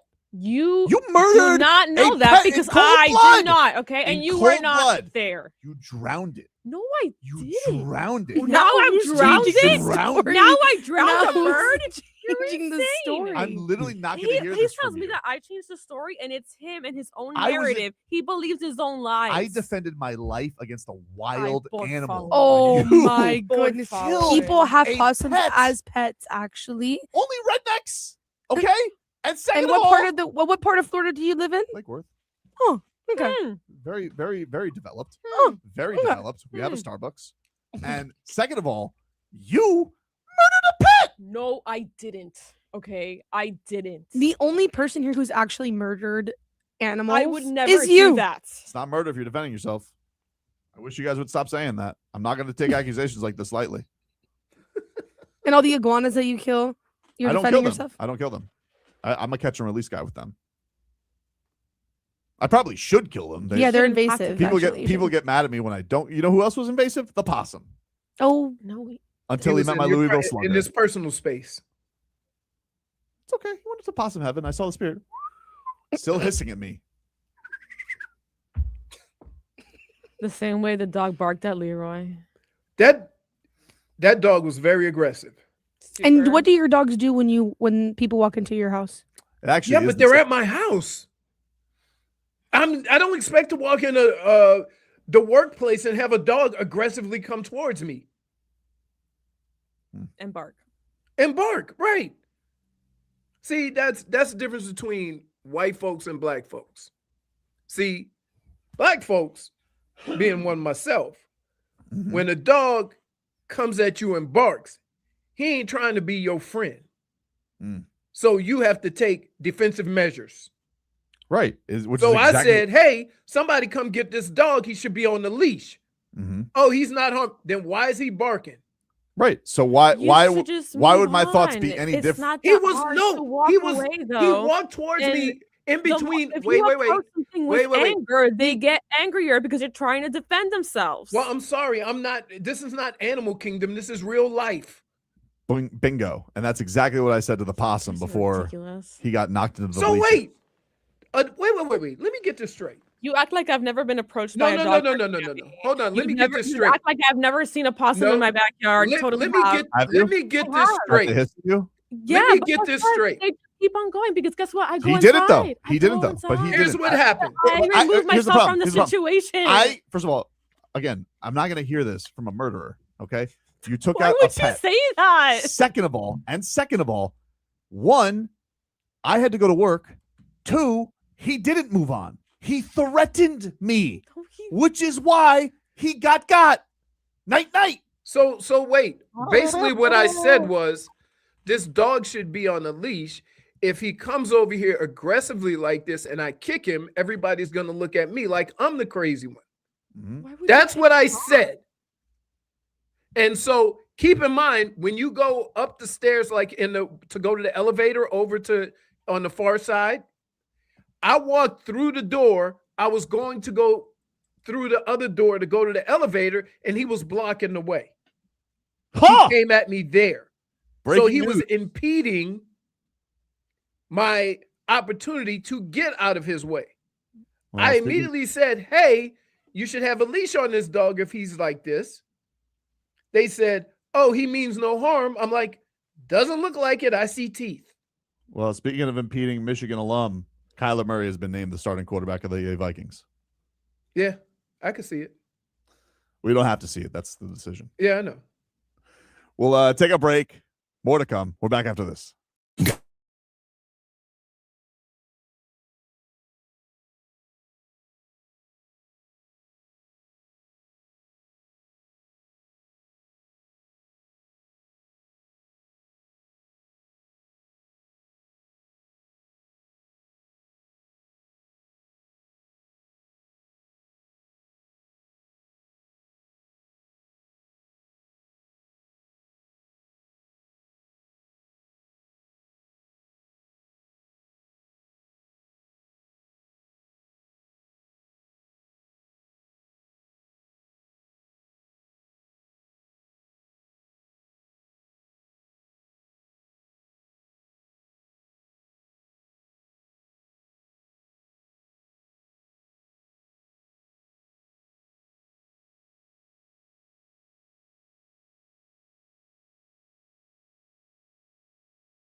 Tobin and Leroy here with you on FM 104.3 WQAM. Take you guys up until 2 here on the program. Give you a weather update brought to you by Tornado Roofing and Contracting. Have a leaky roof? Take action now. Get your free estimate. Call 954-968-8155. Currently 91 degrees. Yeesh. Right down here in Miami. They got a heat advisory on and 65% on the humidity. So pretty toasty out there right now. No signs of rain as of right now on the forecast on the phone. So we got that. The Dolphins, Leroy, getting ready for their preseason game, have released their first depth chart. I don't think. I mean, are there any like shocks? I think they might put somebody in front of KG. Right now, on the offensive side of things, I don't want to say it's a shock. They list 3 number 1 receivers, and Caleb Douglas, the rookie, is one of them. So he is up there. He's ahead of Tutu Atwell, the Weasel. Their 3 starting wide receivers are Jalen Tolbert, Malik Washington, and Caleb Douglas. Everybody on the line, no surprise. Greg Dulcich, we all know. QBs. Yeah, Quinn Ewers is the backup. No surprise there. They say on the defense, they do a couple ors on there, which I'm not a fan of. Like, pick a depth chart, no ors. Who's 1? Who's 2? We doing competition or not competition? You know what I mean? Exactly, dude. Exactly. Like, don't go out there and be like, oh, we're all about competition. We're all about competition, but you don't name who a starter is. Anyway, he defensive tackle Kenneth Grant is listed as a starter, or Jordan Phillips. Jordan Phillips and him are both listed as co-starters, I guess, if you will, next to Zach Sealer. And they did the same thing with inside linebacker Terrell Dodson or Jacob Rodriguez. So then it's not really a depth chart. It's a Fugazi depth chart, Brittany. It's very Fugazi, and you wanted us to get excited about a Fugazi depth chart? I was excited because, depth chart, we can maybe get a sense of things. But, yeah, it is football. It is football. So, I don't know. But it is one of those things where it looks like Leroy's going through a storm over in Davie. He doesn't have the same forecast that we do over here. Nope. But, yeah, Kenneth Grant is listed as the starter, kind of. But it looks like – but if you have an or – is that to tell me that that's where the biggest competition is? Because that's the way I read it. Oh, I think that's 1,000%. Is like we haven't decided who that's going to be. So then that means they're going to be sharing. I expect to see them both taking snaps in the preseason game. Well, I would guess for the preseason game, I don't think Sealer's going to play. Oh, yeah. So Sealer's like Sealer, Achane, rare guys who are like not really needed for the preseason. Everybody else, they need some snaps. Everybody else needs it. Maybe Austin Jackson. Put Austin Jackson in bubble wrap. So then one can infer that whoever takes less snaps in the preseason is going to be the projected starter. Yes, I would say whoever is the starter is the starter. But I would say if they got Jordan Phillips and they have Kenneth Grant, they might both start. So you're saying whoever goes longer is the backup? Yeah. Interesting. Zeke Biggers is the backup defensive tackle behind Sealer on the depth chart. Moose. The edges, Chop Robinson, Josh Uche, no surprise there. Jordan Brooks, linebacker. Trey Moore listed as one of the starters. That's a little surprising to me. Cornerbacks, Chris Johnson, Juju Brents, Jason Marshall, excuse me. Zane Anderson and Dante Trader are the safeties. Did you hear? I didn't hear anything, dude. You've been frozen the whole time. And you're still kind of sputtering in and out. Your connection has been neutralized. He's not impressed. Yeah. He's something going on there. I guess I'm gonna remove him. Yeah, I would just remove him. Yeah. So yeah, I would say there's no huge surprise there. Oh, kick returner Malik Washington. That's not surprising. Jalen Wright. Yeah. So he's still got the hand on that. So yeah, I would say no real surprises. I'm trying to see if like anybody's like really down on the depth chart. Taj Washington's pretty far down on the wide receivers. He may be curtains after this year. Ollie Gordon's RB3. No surprise there. Mm-mm. Tight end backup is Kasmerick, the guy from Ohio State. Seydou Traore's third. Where's 49? That's a weird number for a tight end, dude. 49. It's a lame ass number. That's also the number of a tight end that ends up being a long snapper. That's 100%. Seriously. It's 100% it. Yeah. That's crazy. So Jeff Hafley, get to this. Jeff Hafley was on the Rich Eisen show, and he had some thoughts. He was asked about how much we could expect from De'Von Achane this year, and put quite simply from Jeff Hafley, the answer was a lot, dude. You allow about the amount of touches De'Von Achane is going to get. I just gave Achane a heads up this morning and told him he better be in good shape, because I told him there might be some games where I have to pick him up and carry him back into the locker room because he's going to be so tired. And I told him I don't ever want to see one of these head taps all year. And he looked me right in the eye and said, "You'll never get that head tap from me." I said, "Don't worry, buddy. After you touch the ball 40, 45 times, I might have to pick you up and I'll carry you back into the locker room." I love the guy. I mean, you want to talk about a guy with some juice and a guy with personality starting to come out and a guy who's starting to become a leader. I just like those guys who can kind of give it back to you a little bit and have some fun. And I think I would say this about him, Rich. He's one of the smarter players. When you talk to him, like today in a walkthrough, I was kind of like, "You're not going to pick up this blitz, watch." And he's like, "Yeah, we're going to do this and that." It's like, he's really a smart football player, and it's fun to go back and forth with him. And he's got this fun energy about him. I think he's a stud. Wow. He's smitten. That dude loves De'Von Achane. Lost sleep over him. I don't really want, like, I give De'Von Achane the ball a lot, obviously, but I don't want to Ricky Williams him where he gets the need to go to Australia afterwards, you know? Different type backs though. Oh no, certainly. But Wannstedt ran him into the ground. Yeah, but also keep in mind it was the type of offense too.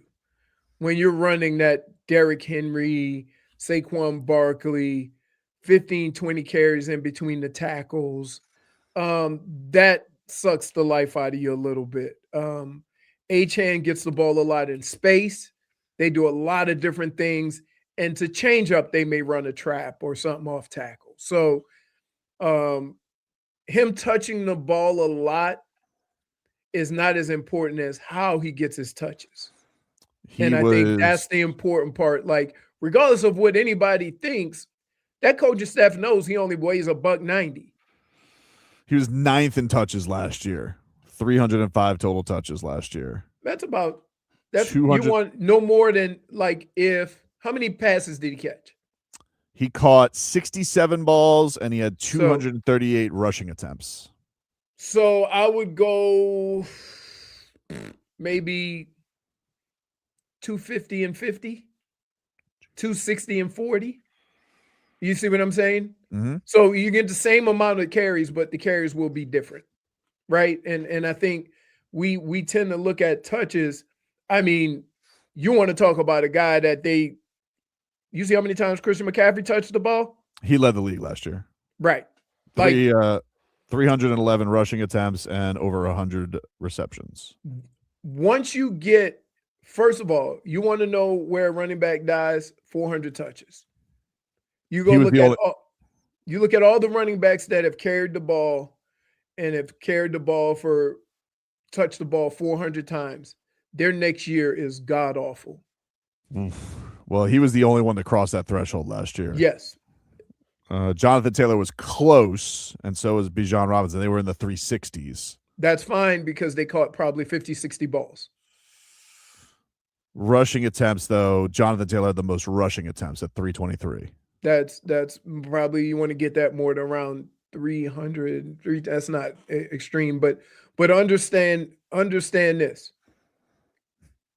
One of the dumbest things I've ever heard in football is when dumb announcers or guys who talk about football say he need to be getting the ball carrying the ball 20, 25 times a game.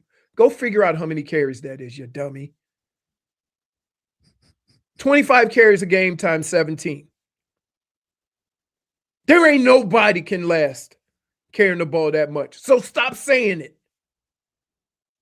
If he gets 350 touches, right, depending on how games are going or what type of running back you are, right? I would say Derrick Henry probably has more carries than catches, right? You look at a Bijan, you look at a Christian McCaffrey. He had 307 last year, Derrick Henry, for right, because that's what kind of back he is, though. Which was 4th. Right, that's what kind of back he is. But when you're talking about these 190-pound backs carrying it 330 times and then catching it for another 70 times, that's too much. Christian McCaffrey, like, it catches up to you quick. And people don't understand that. They think they can just keep counting on 400 touches a year. Come on. Not only that, but he plays with that substation. Who knows what the hell that's doing to his ligaments. But, like, so, look, De'Von Achane should have somewhere between 200 250 carries and maybe 50 receptions. He'll probably end up with, say, anywhere from 1,500 to 1,700 total yards, and that'll be an excellent year for him. Now, there'll be a couple of games where he's cooking or you controlling the line of scrimmage. They feel more comfortable with him instead of somebody else, right? And he may end up getting 30 touches. That should be a rarity. Dade South says that Leroy steals from his substation. I think he stole the cold cuts. The cold cuts. Well, listen. No, haven't you also stolen prepared? Have you taken a prepared sub? Have you done that? Oh, yeah. Oh, yeah. Do you look at the label? Like, do you see what they got? He doesn't.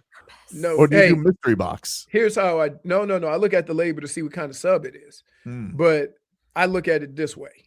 Like, I've literally looked at it and say, ooh, no, I don't like onions. But I look at it this way. Is it stealing if you paid for it? Leroy. Here's what I it's not about moral. Here's the morals. thing. I picture somebody stealing your sub and the poor lashing that you would be giving the public's employee if they lost your sub on their watch. No, because guess what? You know what I would say? Hey, did you make a sub for Leroy?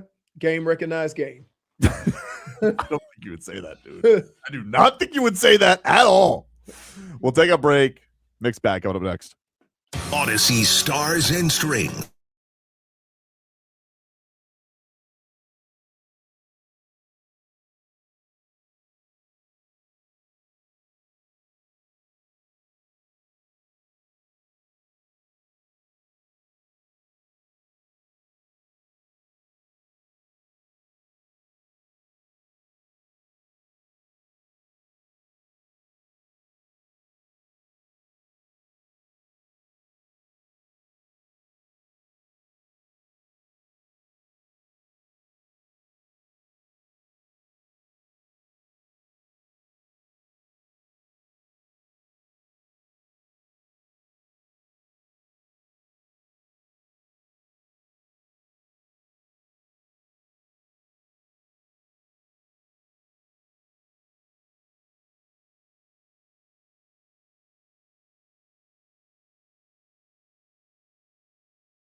right, if you guys want to win a pair of tickets to Stars and Strings, a great concert put on by our friends over at Kiss Country, we're going to give you a chance to do that right now.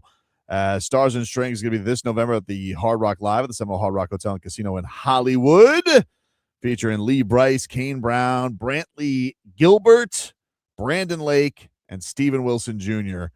And if you guys want to win tickets, text the word STRINGS to 20357. Text STRINGS, STRINGS, to 20357, and you're entered. For more information, go to WQM.com. It's a text contest. Message and data rates may apply. Don't text and drive. Intangibles. It's a pretty intangibles lineup, but they're good. Good performers. Kane Brown is only half intangible. True. That is true. I don't know about Brandon. I don't know about Brandon Lake. Everybody else is intangible. Let's get to the mixed bag here on a Tuesday. Leroy, are you familiar with Brady Tkachuk? Yep. He is now a Florida Panther, unbelievably. And he was doing his podcast with his brother, Matthew Tkachuk, two-time Stanley Cup champion, both Olympic gold medalists. And he was asked by a listener what player on the Panthers he's looking forward to playing with the most. Who are you more excited to hang out with in the locker room and potentially be on the line with? Your brother Matthew, Benny, or Marshawn? I could tell how excited Matt was. Nobody's more excited than me. I legit can't wait. And you know what? Whatever coach thinks is best for the team, Brady's going to do. Oh, you got to name one, Brady. You got to name one. Like, I don't know. There's so many great players. Like legit, you look at the roster, like, I'll be happy to play with him. I'd be happy to play with him. Like, I'd be lucky to play with him. Like, it's like, I don't know, like he said, like Marshy, what a great career he's had. Like, I don't know, like just to learn off him, like Benny, like learning off him and like just how he shows up, like Barky, Rhino, like Swaggy. Like, I'm gonna go through the whole like Lucy, Lundy, like Lars, Half, like it's like I put a smile on my face because I'm like, wow, like I'm so like he like lucky. Just doesn't say me. Yeah. Yeah. You're a thing of the past, not with the old, not with the new. But that's just the USA. Evan 11 says, imagine if he would have said Bob. That would have stirred up. That's a Freudian slip right there. Would have been tough. I mean, he's probably going to be on the line with Bennett, right? Like, it's going to be Bennett and the Tkachuks. Like, I feel like it's going to be. I don't want to break up Marshy, Lundy, and Lucy. Like, that's too, the chemistry's too good. I mean, sometimes the chemistry's too good, and you can't mess with it. So I feel like it's got to be Benny. I feel like that's going to be the most annoying line in the history of lines. Didn't they fight each other? Probably. I know he fought Bob. He fought Bob? Oh, yeah. Bob punched him right in the snot box. Which just lets you know he's very annoying.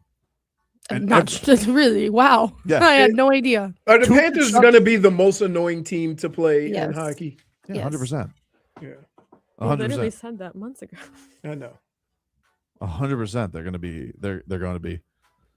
You know? Dade South says, I thought that I saw Brady would be a first line. I mean, he could break him up. I mean, he could put him on top with Barky and Rhino. This team's ridiculous. Oh, my God. Wow. I like it. That's crazy. Team full of menaces.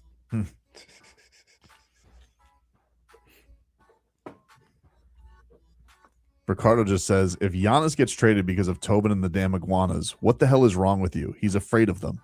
He said apparently you posted something all over again. Yeah, why did you? I just went on Instagram and I saw that. Why are you rehashing old wounds? Wait, Felt like it. You added more? No. I didn't have that clip up on my Instagram. I wanted it up there. Good day to do it. Schedule day. You literally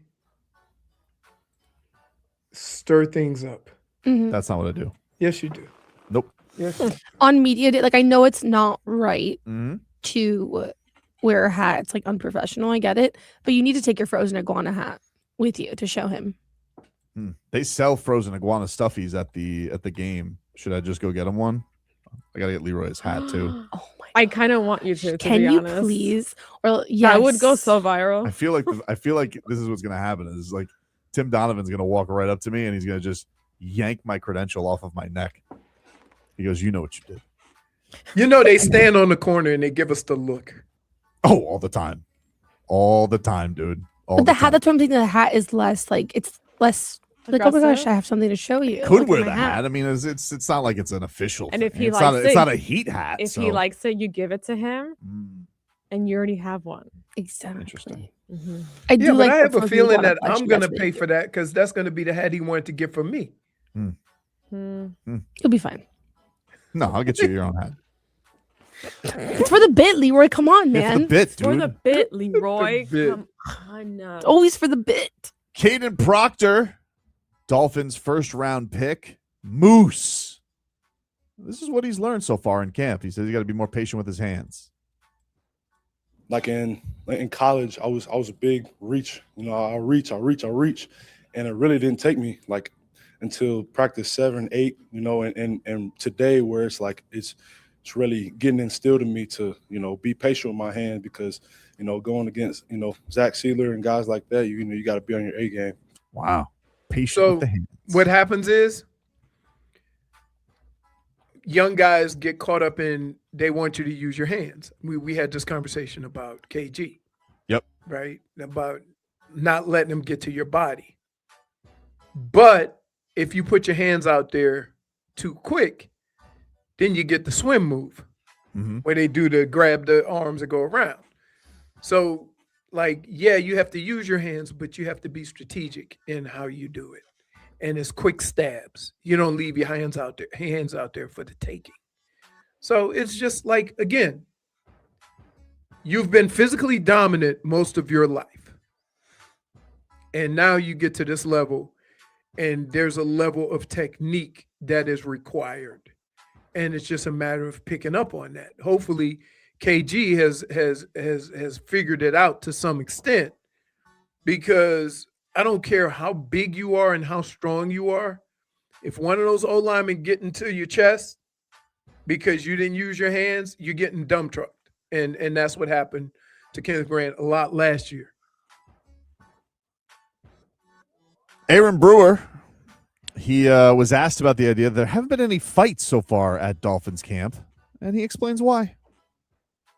Yeah, you remember like last time I was on the podium, I was saying basically like we want to push it to the edge, like as close to fighting as possible. Like that's what Haf want us to do. Like you throw a punch, you got to practice. So ain't nobody trying to get thrown out of practice. So it'll probably get intense, but ain't nobody fighting. Probably get a pushing match, but ain't nobody throwing no punches. We're trying to practice. Good. That's a good rule. Cleanly chippy. It's a good rule because, first of all, as my coach would say, getting in a fight at practice throwing punches is stupid. Hey, they got equipment on. And you're going to punch somebody in the helmet and break your hand. Then what? Have you ever seen somebody break their hand on a helmet? Yep. Jeez. Yep. And I've how seen did they feel? fingers. I've seen guys, when they jerk the helmet and a finger get caught in the face mask. They were doing reports yesterday from Green Bay, and Baldy was on TV, and you just see that finger dangling off the microphone. I'm just like, I can't stop looking at it. Well, at least all mine are relatively. I got one. You got the one gnarled one, but I feel like you could hold. Like, can you hold it up if you hold a mic? No, I'm good. Yeah, you're good. You're good. I constantly I get up every morning and my hands are like just. So I have to like do exercises and stuff every morning with a ball and just like, yeah, it's crazy what you have to do for life. That is the mixed bag. We'll take a break, get you caught up with all your headlines, the Heat. Got some news there and some news on Giannis. Miami Heat maybe putting their foot down on something. We'll get to that coming up next.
Is Tobin and Leroy here with you on FM 104.3 WQAM.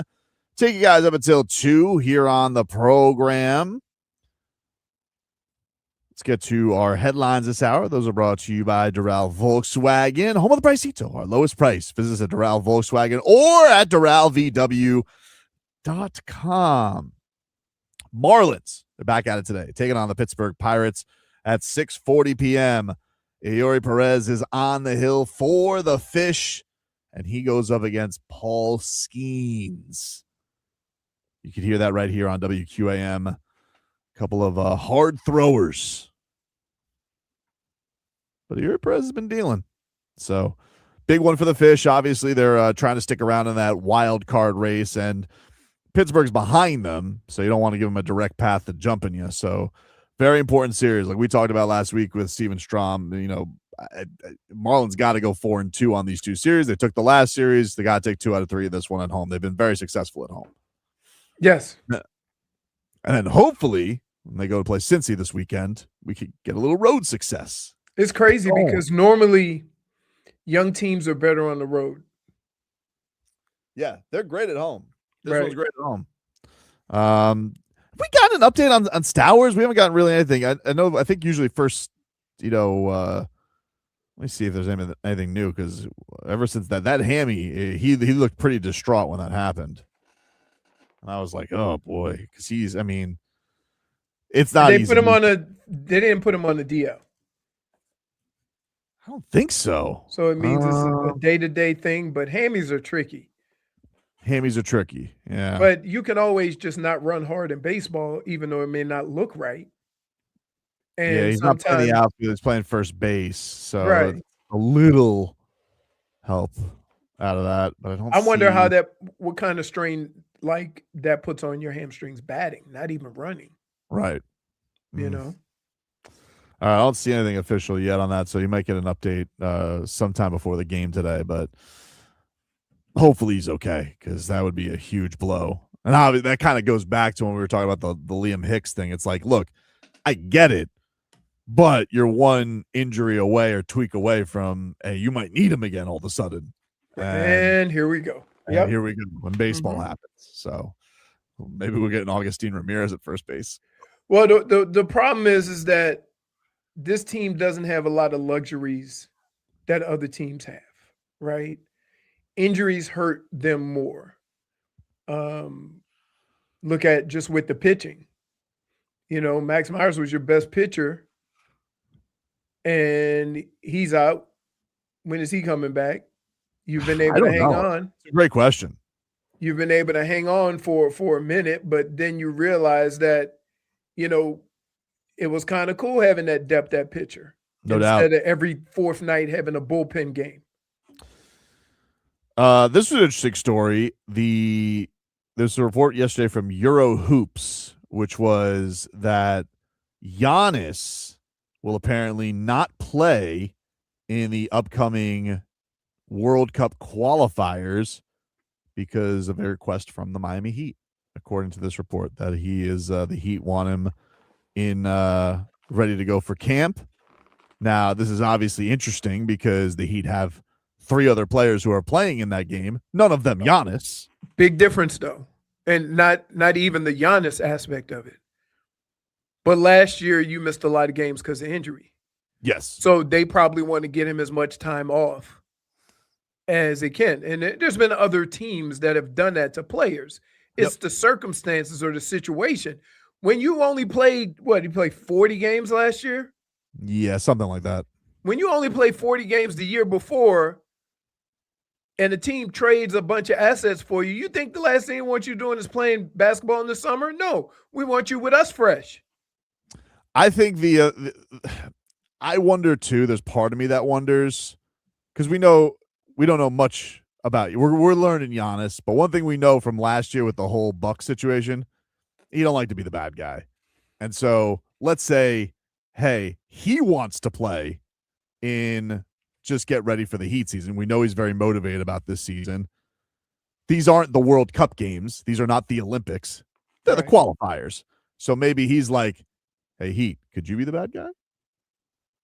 And he'd be like, yeah, absolutely. That's one of the circumstances where you say, save me from me. Yeah. Right? We've had this conversation before with the medical staff and coaching staff that sometimes you want your player to say, oh, I'm playing, I'm doing this, I'm doing that. And then you come in and say, no, we're going to sit him because it's a long-term, kind of solution, not just a short-term. I wish teams would do that more instead of kind of putting the player out there to make him feel like he has to go out there and play her. I think Luka did the same thing too. I don't think Luka played this summer. He was committed to just playing for the Lakers. And it's different. Like, look, he has to go carry a team. And, the only thing I can say on these World Cup qualifiers, like Pella does, but he doesn't get that opportunity during the season. Like, it's a different bag for him. By the way, great. Are you sure you don't want my subscription? Because I'm going to re-up. Pelle Larsson versus Finland. Sweden, Finland in the World Cup qualifiers. So we got Pella versus Lauri Markkanen. You sure you don't want in? Let me think about it. No. What if No. I also told you the next night, Italy, Serbia, Fontecchio versus Jovic, dude. Huh? Let me think about it again. No. Brittany? I think I'm busy that night anyway. What? So don't worry about it. I say just put in your login in the chat and we'll see. Yeah, maybe one of us will take a peek. First of all, these games are not at regular hours. That is true. No, they're like after the show. Watch party? Oh, You know I'd be what? down for that. That's cool. I gotta get this. I gotta get a wire, hook it up to the TV here. That's team bonding. That can be done. Can we get the zone in here? Well, it wouldn't be in here. We could do it in that conference room. I need the zone in the conference room, Glenn. Why is Leroy always hating on international basketball? What? Because of me and liking it too much. You don't think you go a little over the top with things at times? Dude, I'm telling you, Finland really surprised a lot of people last year. And so this is a big opportunity for Pelle Larsson. If he could slay the giant that beat Serbia, that says a lot of things about Pelle Larsson. I don't know exactly what those things are, but it says in the qualifier, World Cup qualifiers. Sweden making the World Cup is a big deal. The world, Leroy. The world. The world. Don't we send college kids when the U.S. does it? No. It's younger usually guys. It's guys who are probably trying to impress. Now, it's going to be Spo's first bag into it. So, like, he's going to get, probably some younger guys to see who wants to. So, for example, instead of Bam, it'll probably be Jalen Duren who plays for this. And then maybe Does he have a contract yet? Nope. Wow. Nope. This is crazy. I know. All NBA guy. Hey, there's no other way to say you suck than this. It's right? Like, damn, one bad and series. He's really, really, really young, which I'm surprised nobody's jumped in on it. But, like, what would they have to give him? What would they have to give up? What would they have to give? You would have to pay him probably like $40 million a year, and then they would have the choice to match it or not. And then you're in that standoff. Do we? Yeah, match but it? then here's the problem. If I'm Detroit, I say go ahead, ruin your salary cap. Yeah, but the problem is they also have to find a partner because you can't just sign into cap space. There's no cap space teams. Maybe next summer he'd be in a better spot, but because there's no cap space teams anymore, he has to find a sign and trade partner too. So he not only has to have Detroit, he has to have Detroit not matching, but then also agree to whatever the sign and trade would be. Which is crazy because, like, this is where basketball has gone, and they're almost being forced into a situation where they can't pay players max. So what happens is it depends on when you're up for your max, not whether you deserve it or not.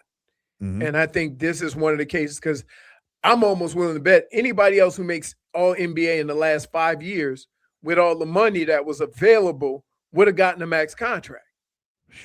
Did you see how much the Hall of Fame game drew? No. 7 million people tuned into the Hall of Fame game. What? Which is more than any baseball game, or NHL game, including the Stanley Cup, according to Front Office Sports. 7 million people watched Carson Beck versus Kenny Pickett. It was an exciting game. It was a good game. Objectively, But that's it like was a great game. so desperate. That's how you could tell that People are glad football's back. Football is so bad. So bad. I want it back. That's crazy. 7 million people. 7 million. And this is why they just keep you'll take the slop that we give you, whatever you want. You'll watch anything. We're pigs. We're disgusting football pigs. I didn't even watch it because I forgot. I know. Yeah, that's crazy. They would have had 7 million and one. 7 million people watched a Hall of Fame game. Yep. I think I played in 3 Hall of Fame games, and I don't remember what happened. Unbelievable. Yeah. All right. We'll take a break in just a second. Well, Leroy, give us one more weather update before we're done. Sure thing. Weather for today. That is brought to us by Tornado Roofing and Contracting. Protect your home before the next storm. Get your free roof and window estimate today. Call them at 954-968-8155. We got a little breeze. It's 10 to 15 mile an hour breeze, maybe gusting a little bit higher every now and then. The leaves do a little way back. The winds are coming out of the southeast, and looks like it's clouding up a little bit, so we might get an evening shower because it's that time of year. Be careful when you're driving home. And right now it says 91, 92 degrees. Hey, baseball season is in full swing, and there's no better place than Kalshi, America's #1 prediction market platform to trade it. Can Miami make their way into the playoffs? Currently trading at 11% to make the postseason, meaning a $100 trade pays out at around $780 for them to make the playoffs. Tonight, you got a great matchup. We talked about it earlier this segment. Pittsburgh's in town against Miami.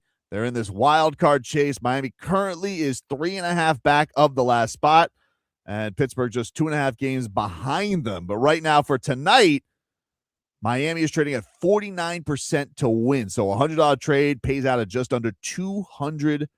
On Kalshi, you're trading against your peers in a live market, meaning there's no house, and as the probability changes, you can buy in and out of your position. If you download the Kalshi app and use my code Tobin, you get $10 when you trade 10. Kalshi, Kalshi. Trade on anything. 18 plus only. Restrictions and eligibility requirements apply. Event contract trading involves risk and may not be suitable for all investors. Kalshi products are not available in all jurisdictions. Prices, values, and available markets may differ from those mentioned. For more information, see Kalshi.com/regulatory.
Tobin and Leroy here with you on FM 104.3 WQAM. Take you guys up until 2 here on the program as your Miami Dolphins are going to have a joint practice tomorrow. The Heat, they got their opening game. They're going to open the season hosting the Minnesota Timberwolves. Fun matchup. Ant-Man, Giannis, Goosey's galore. It'll be at the Kaseya Center on Wednesday, October 21st at 7:30. And then they will also play on Christmas in Boston against the Celtics at 2:30. And they will apparently be there'll be more games announced tomorrow. They're going to announce the NBA Cup. The NBA also said they're going to announce some more national TV games. So we'll see just how much national spotlight the Giannis-led Miami Heat will get this year. Got to imagine it's a lot more than they got last year. Oh, yeah. And then the Canes still leading up. Did you guys see this this thing that Michael Irvin did for Mark Fletcher's mom? Yeah, that was kind of cool, right? So cool. So cute. What did he do? He gave Mark Fletcher's mom. Mark Fletcher's mother does not fly. She drives to every game. Mm-hmm. And I guess he is going to be producing a series with her driving to all these games, but instead of in a car, he got her a brand new RV for the season. So pretty cool. Love that. Pretty cool thing that Michael Irvin's doing for Mark Fletcher's mom. Also, she's an amazing woman. I love seeing her up in those stands. Mm-hmm. That's Goosey's right there, Leroy. That is Goosey. That is cool. Really, really have cool. Have you ever driven a substantial amount of time in an RV? I have not. I've never RV'd. I've been in an RV, but I've never gone anywhere in an RV. So I was kind of pampered a little bit. I haven't been on a trip on one, but back in the day, a lot of golfers used to have them, and some of these things were like $1 million. Man. And they open up and you ride in them and it's crazy, but they would go to tournament in these RVs because that way you don't have to ship so much stuff. Like when you're on a 5-week road trip, it becomes a pain in the butt lugging all your clothes and stuff around. So a lot of them travel with RVs. Yeah. Can't wait for this season. This season's gonna be fun. And she got a long ass trip for the first one because you got to go across the whole damn country. Oh yeah. Well, that sucks because you're mostly gonna play most of your games on the East Coast, but that first game being on a Friday. Yep. All the way out west. Quick turnaround too, because then you got to get back and you got the game on Thursday against FAMU.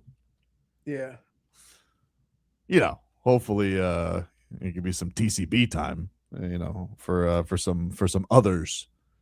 But I'm excited. I can't wait to see this. Everybody's cannot wait to see this offense in action. Yeah. With Mensa, obviously with Malachi Toney, his flying intangible best friend Barkate, and all the running backs. Woo! I mean, Andrew Luck is going to be so sad on opening day. Oh no. Does he look? He looks like a guy that no matter what, he's happy he's not playing football. Yeah. No, so 100%. No matter what he's doing at Stanford, no matter what his role is there, no matter how the team is going, he is just happy that he is not playing football under the conditions that he was playing. What was he doing? What was the video that came out last year? Was he on an electric scooter going to class, or is he just bike riding with a helmet on? He looked like just an adorable man child. Right. That's what I'm saying. He looks like a guy that is just happy he is not playing football. All right. So she's got to drive to Stanford. She got to drive to Wake Forest, Clemson. That's a one-day trip. Driving through South Carolina sucks. Yeah, it's a boring state. Your state is boring, Brittany. No, yeah, of course. Why do you think I left? It's really I tell you what there is. A lot of good golf. Is there? Oh, yes, Myrtle there Beach. is a lot. Yeah. Not even Myrtle Beach. In Hilton the mountains Head. by where I live. I Head. played there before. There's this place in the mountains called Cherokee Valley that's the prettiest views you ever see ever. Yeah. Like really, like Mhm. South Carolina, North Carolina, Georgia, some of the best golf in the country. Yeah, I just It's objectively boring. Yeah, I'm sure the state is nice. It's whenever you're driving through it, I'm just It's like, really- God, we're still in South Carolina. It's really not that nice. I mean, don't you kind of do that with Florida though?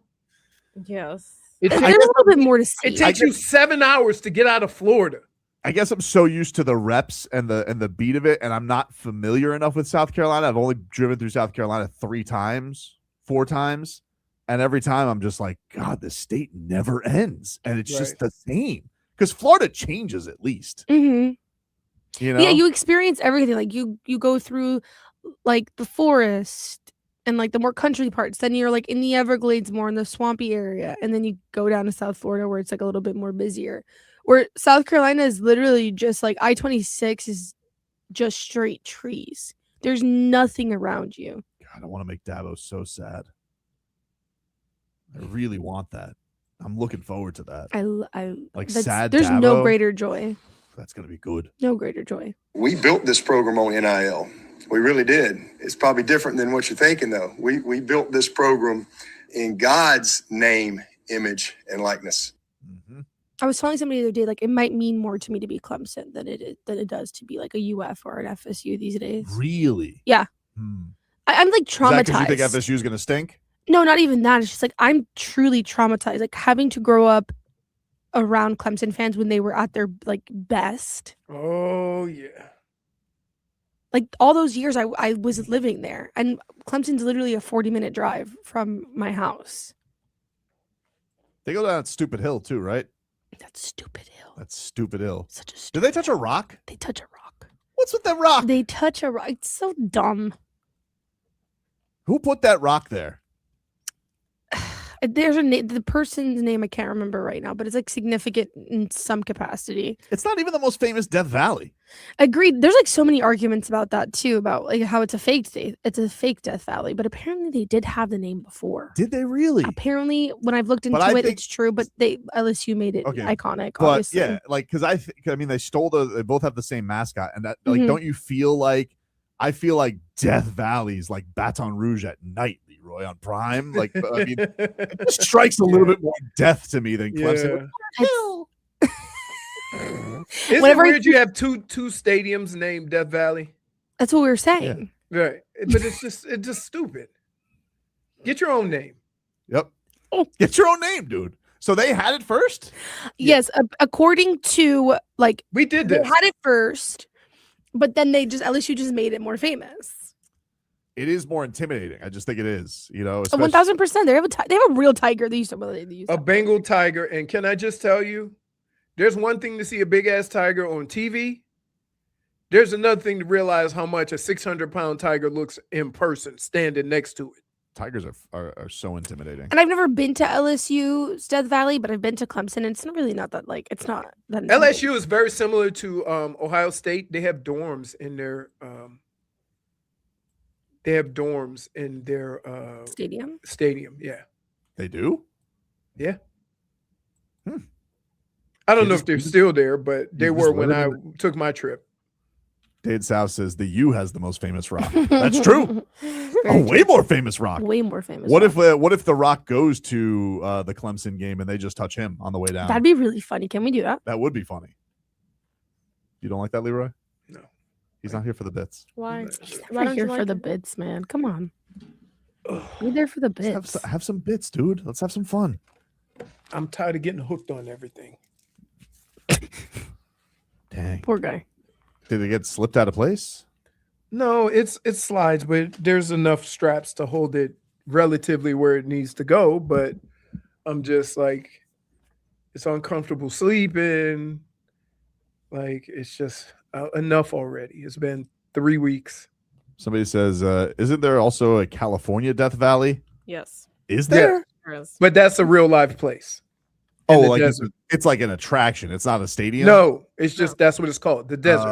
Out there in the desert somewhere. All right, I'll allow it. Right. I'll, You say Ron McGill tames tigers. I don't know. The two tiger professionals, one got their face chewed off. So I'm not playing with tigers.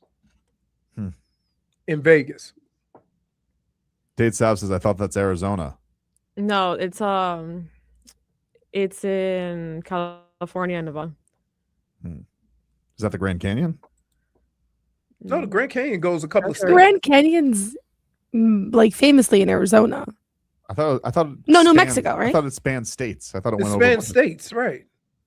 Does it? Yeah. There's one of them that does. The Grand Canyon is what, 4 states? I think it might be. I don't know where Death Valley is though. Listen, doesn't matter, dude. All right, it's gonna be Canes Valley coming up in this season. He's gonna make the Dabo Swinney so sad. Atomic wedgie style from Mario Cristobal to Dabo.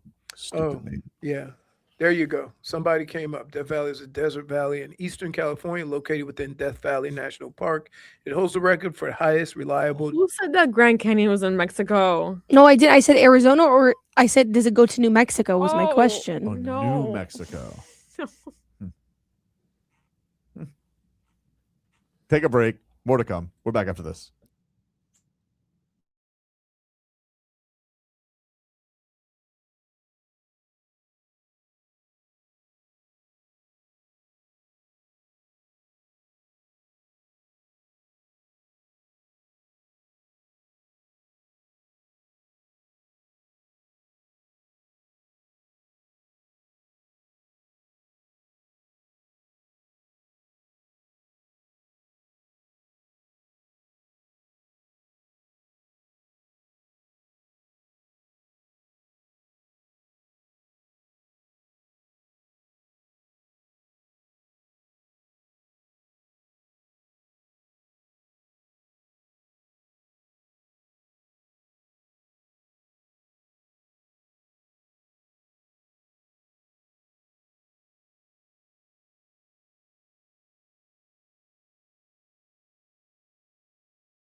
Tobin and Leroy here with you on FM 104.3 WQAM.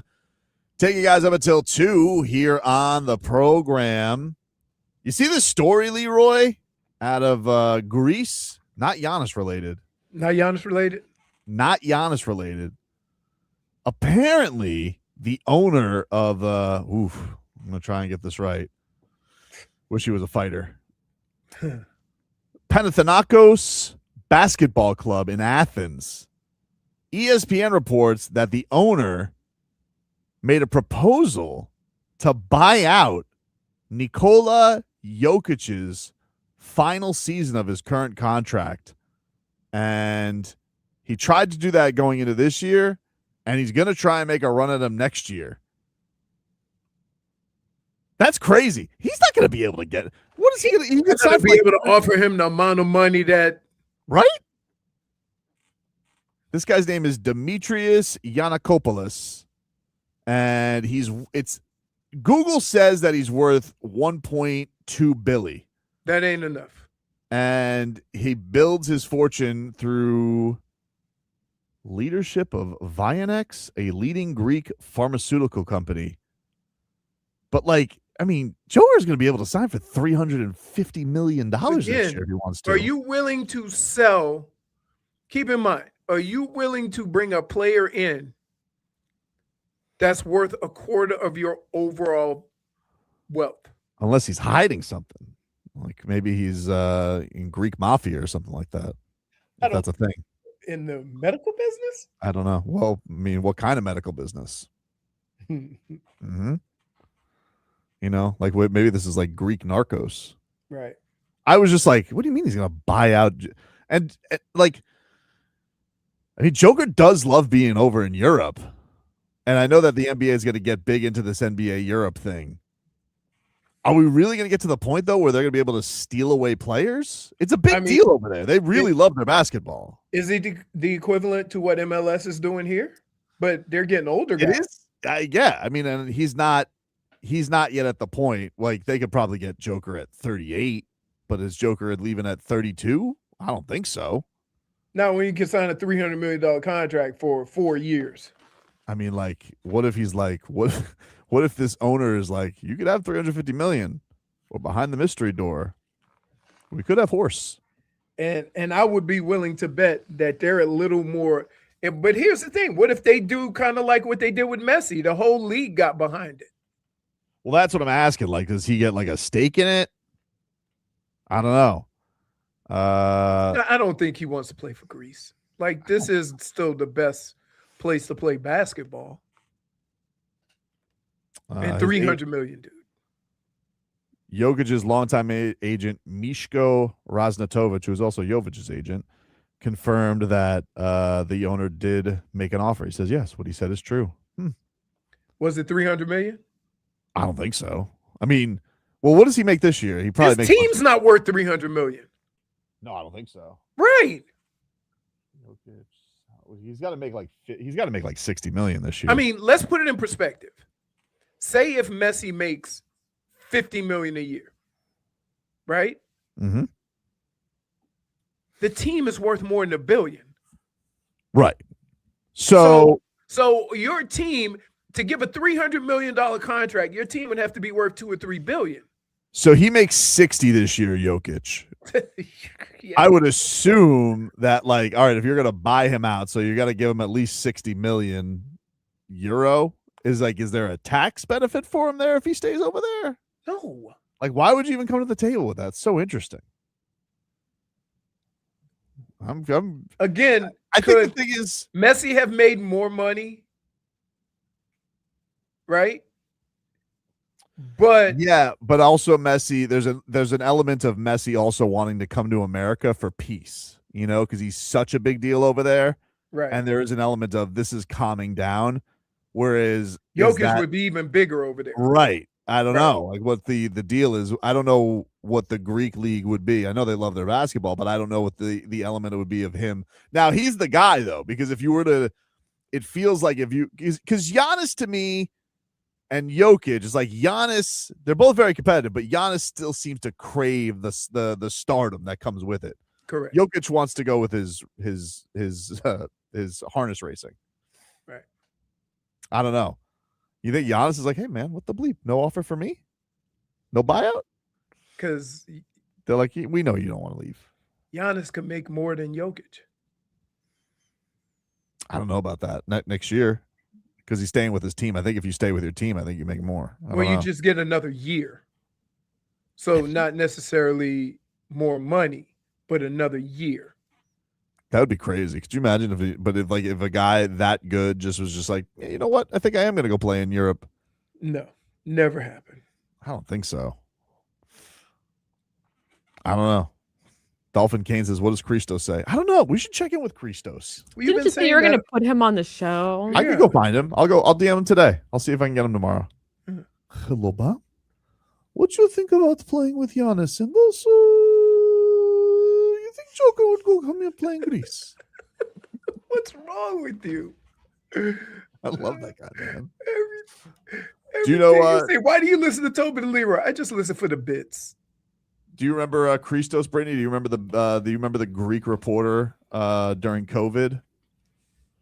I don't. So when COVID was going on, there would be Zoom press conferences, Mm-hmm. and so the NBA would like send out links. And this guy Christos Saltis, he covers the NBA for Greece, Mm-hmm. and so like it would just be like on the Zoom calls, Ira Winderman, Anthony Chang, Tim Reynolds, Barry Jackson, myself, Ethan Skolnick, and then all of a sudden, every once in a while, who was popping? It really wasn't every once in a while because he was doing every game for a while. It was Christos Saltis, and he'd always be like, he'd always ask Bam a question because he loves Bam. He goes, "Hello, Bam. What was the key to winning this game, and also how you win this game?" That's when Tobin fell in love. And that's when you couldn't help yourself. We had him on a bunch of times. Yeah, we had him on. We usually have him on to start the Twice or season. so? We'd Or have him during, on, yeah. we had him on a couple times. We were talking about Giannis coming to the Heat. He's been excited. That's what I'm He's saying. super fired up to have Giannis on the Heat. You have to bring him on. There's no better times. I will endeavor that. I will try and get Christos on for us. Because I got to find out about this guy. What the hell is this guy? Imagine if we asked Christos, hey Christos, is this guy's money all on the up and up? Here's the other problem. A lot of guys do this just to get the attention, but knowing it's never going to happen. That's true. That's You true. see what I'm saying? Yeah. So just get a little rub on your organization, which is kind of what they thought about Messi coming here. Yeah, but Messi had Apple money that came his way. Right, but that's what I'm saying. The whole league actually got behind one team getting one player. Yeah, I don't know. I don't know what they have going on over there that can make that work. I'm curious. Right. Which is maybe why we need an expert. Maybe why we need an expert to figure things out. Hello, bum. Hello, bum. Bum. Love Christos, man. One of a kind. Love that guy. Anyway, all right, everybody, let's calm down. Let's stop yelling at Norman Powell. Okay. The guy wanted to be with the Heat. They didn't want him. He's upset. But everybody needs to relax. All right. He had a nice half season plus with the Heat, and then his other Olay twin came out and it kind of ruined everything. They're not here anymore, and it's time to move on. It's time to move on. And Norm, I would say for Norm, my advice would be less explaining stuff because people they don't want to read the whole thing. They just pick I know and that's what sucks. I mean, you asked him a question, he answered the question honestly, very thoughtfully. And very thoughtfully, he broke it down with how these things work. And then he ends up catching a little heat from a guy he probably don't want to catch no heat from. But Yeah. I would almost promise you, based on Bobby Portis and based on Norm, that Norm could call him and say, this is the only reason your name came out my mouth. It was not disrespectful. That's our show for today, everybody. You got Hockman, Crowder, and Solana coming on up. Let's get to this end of show montage, huh? Hope there's no traffic, because evidently I just pooped in my pants. I'm eating the pipes to the booty to know that I like pig booty. Just out of curiosity. What is booty juice? I'll see y'all when I see y'all.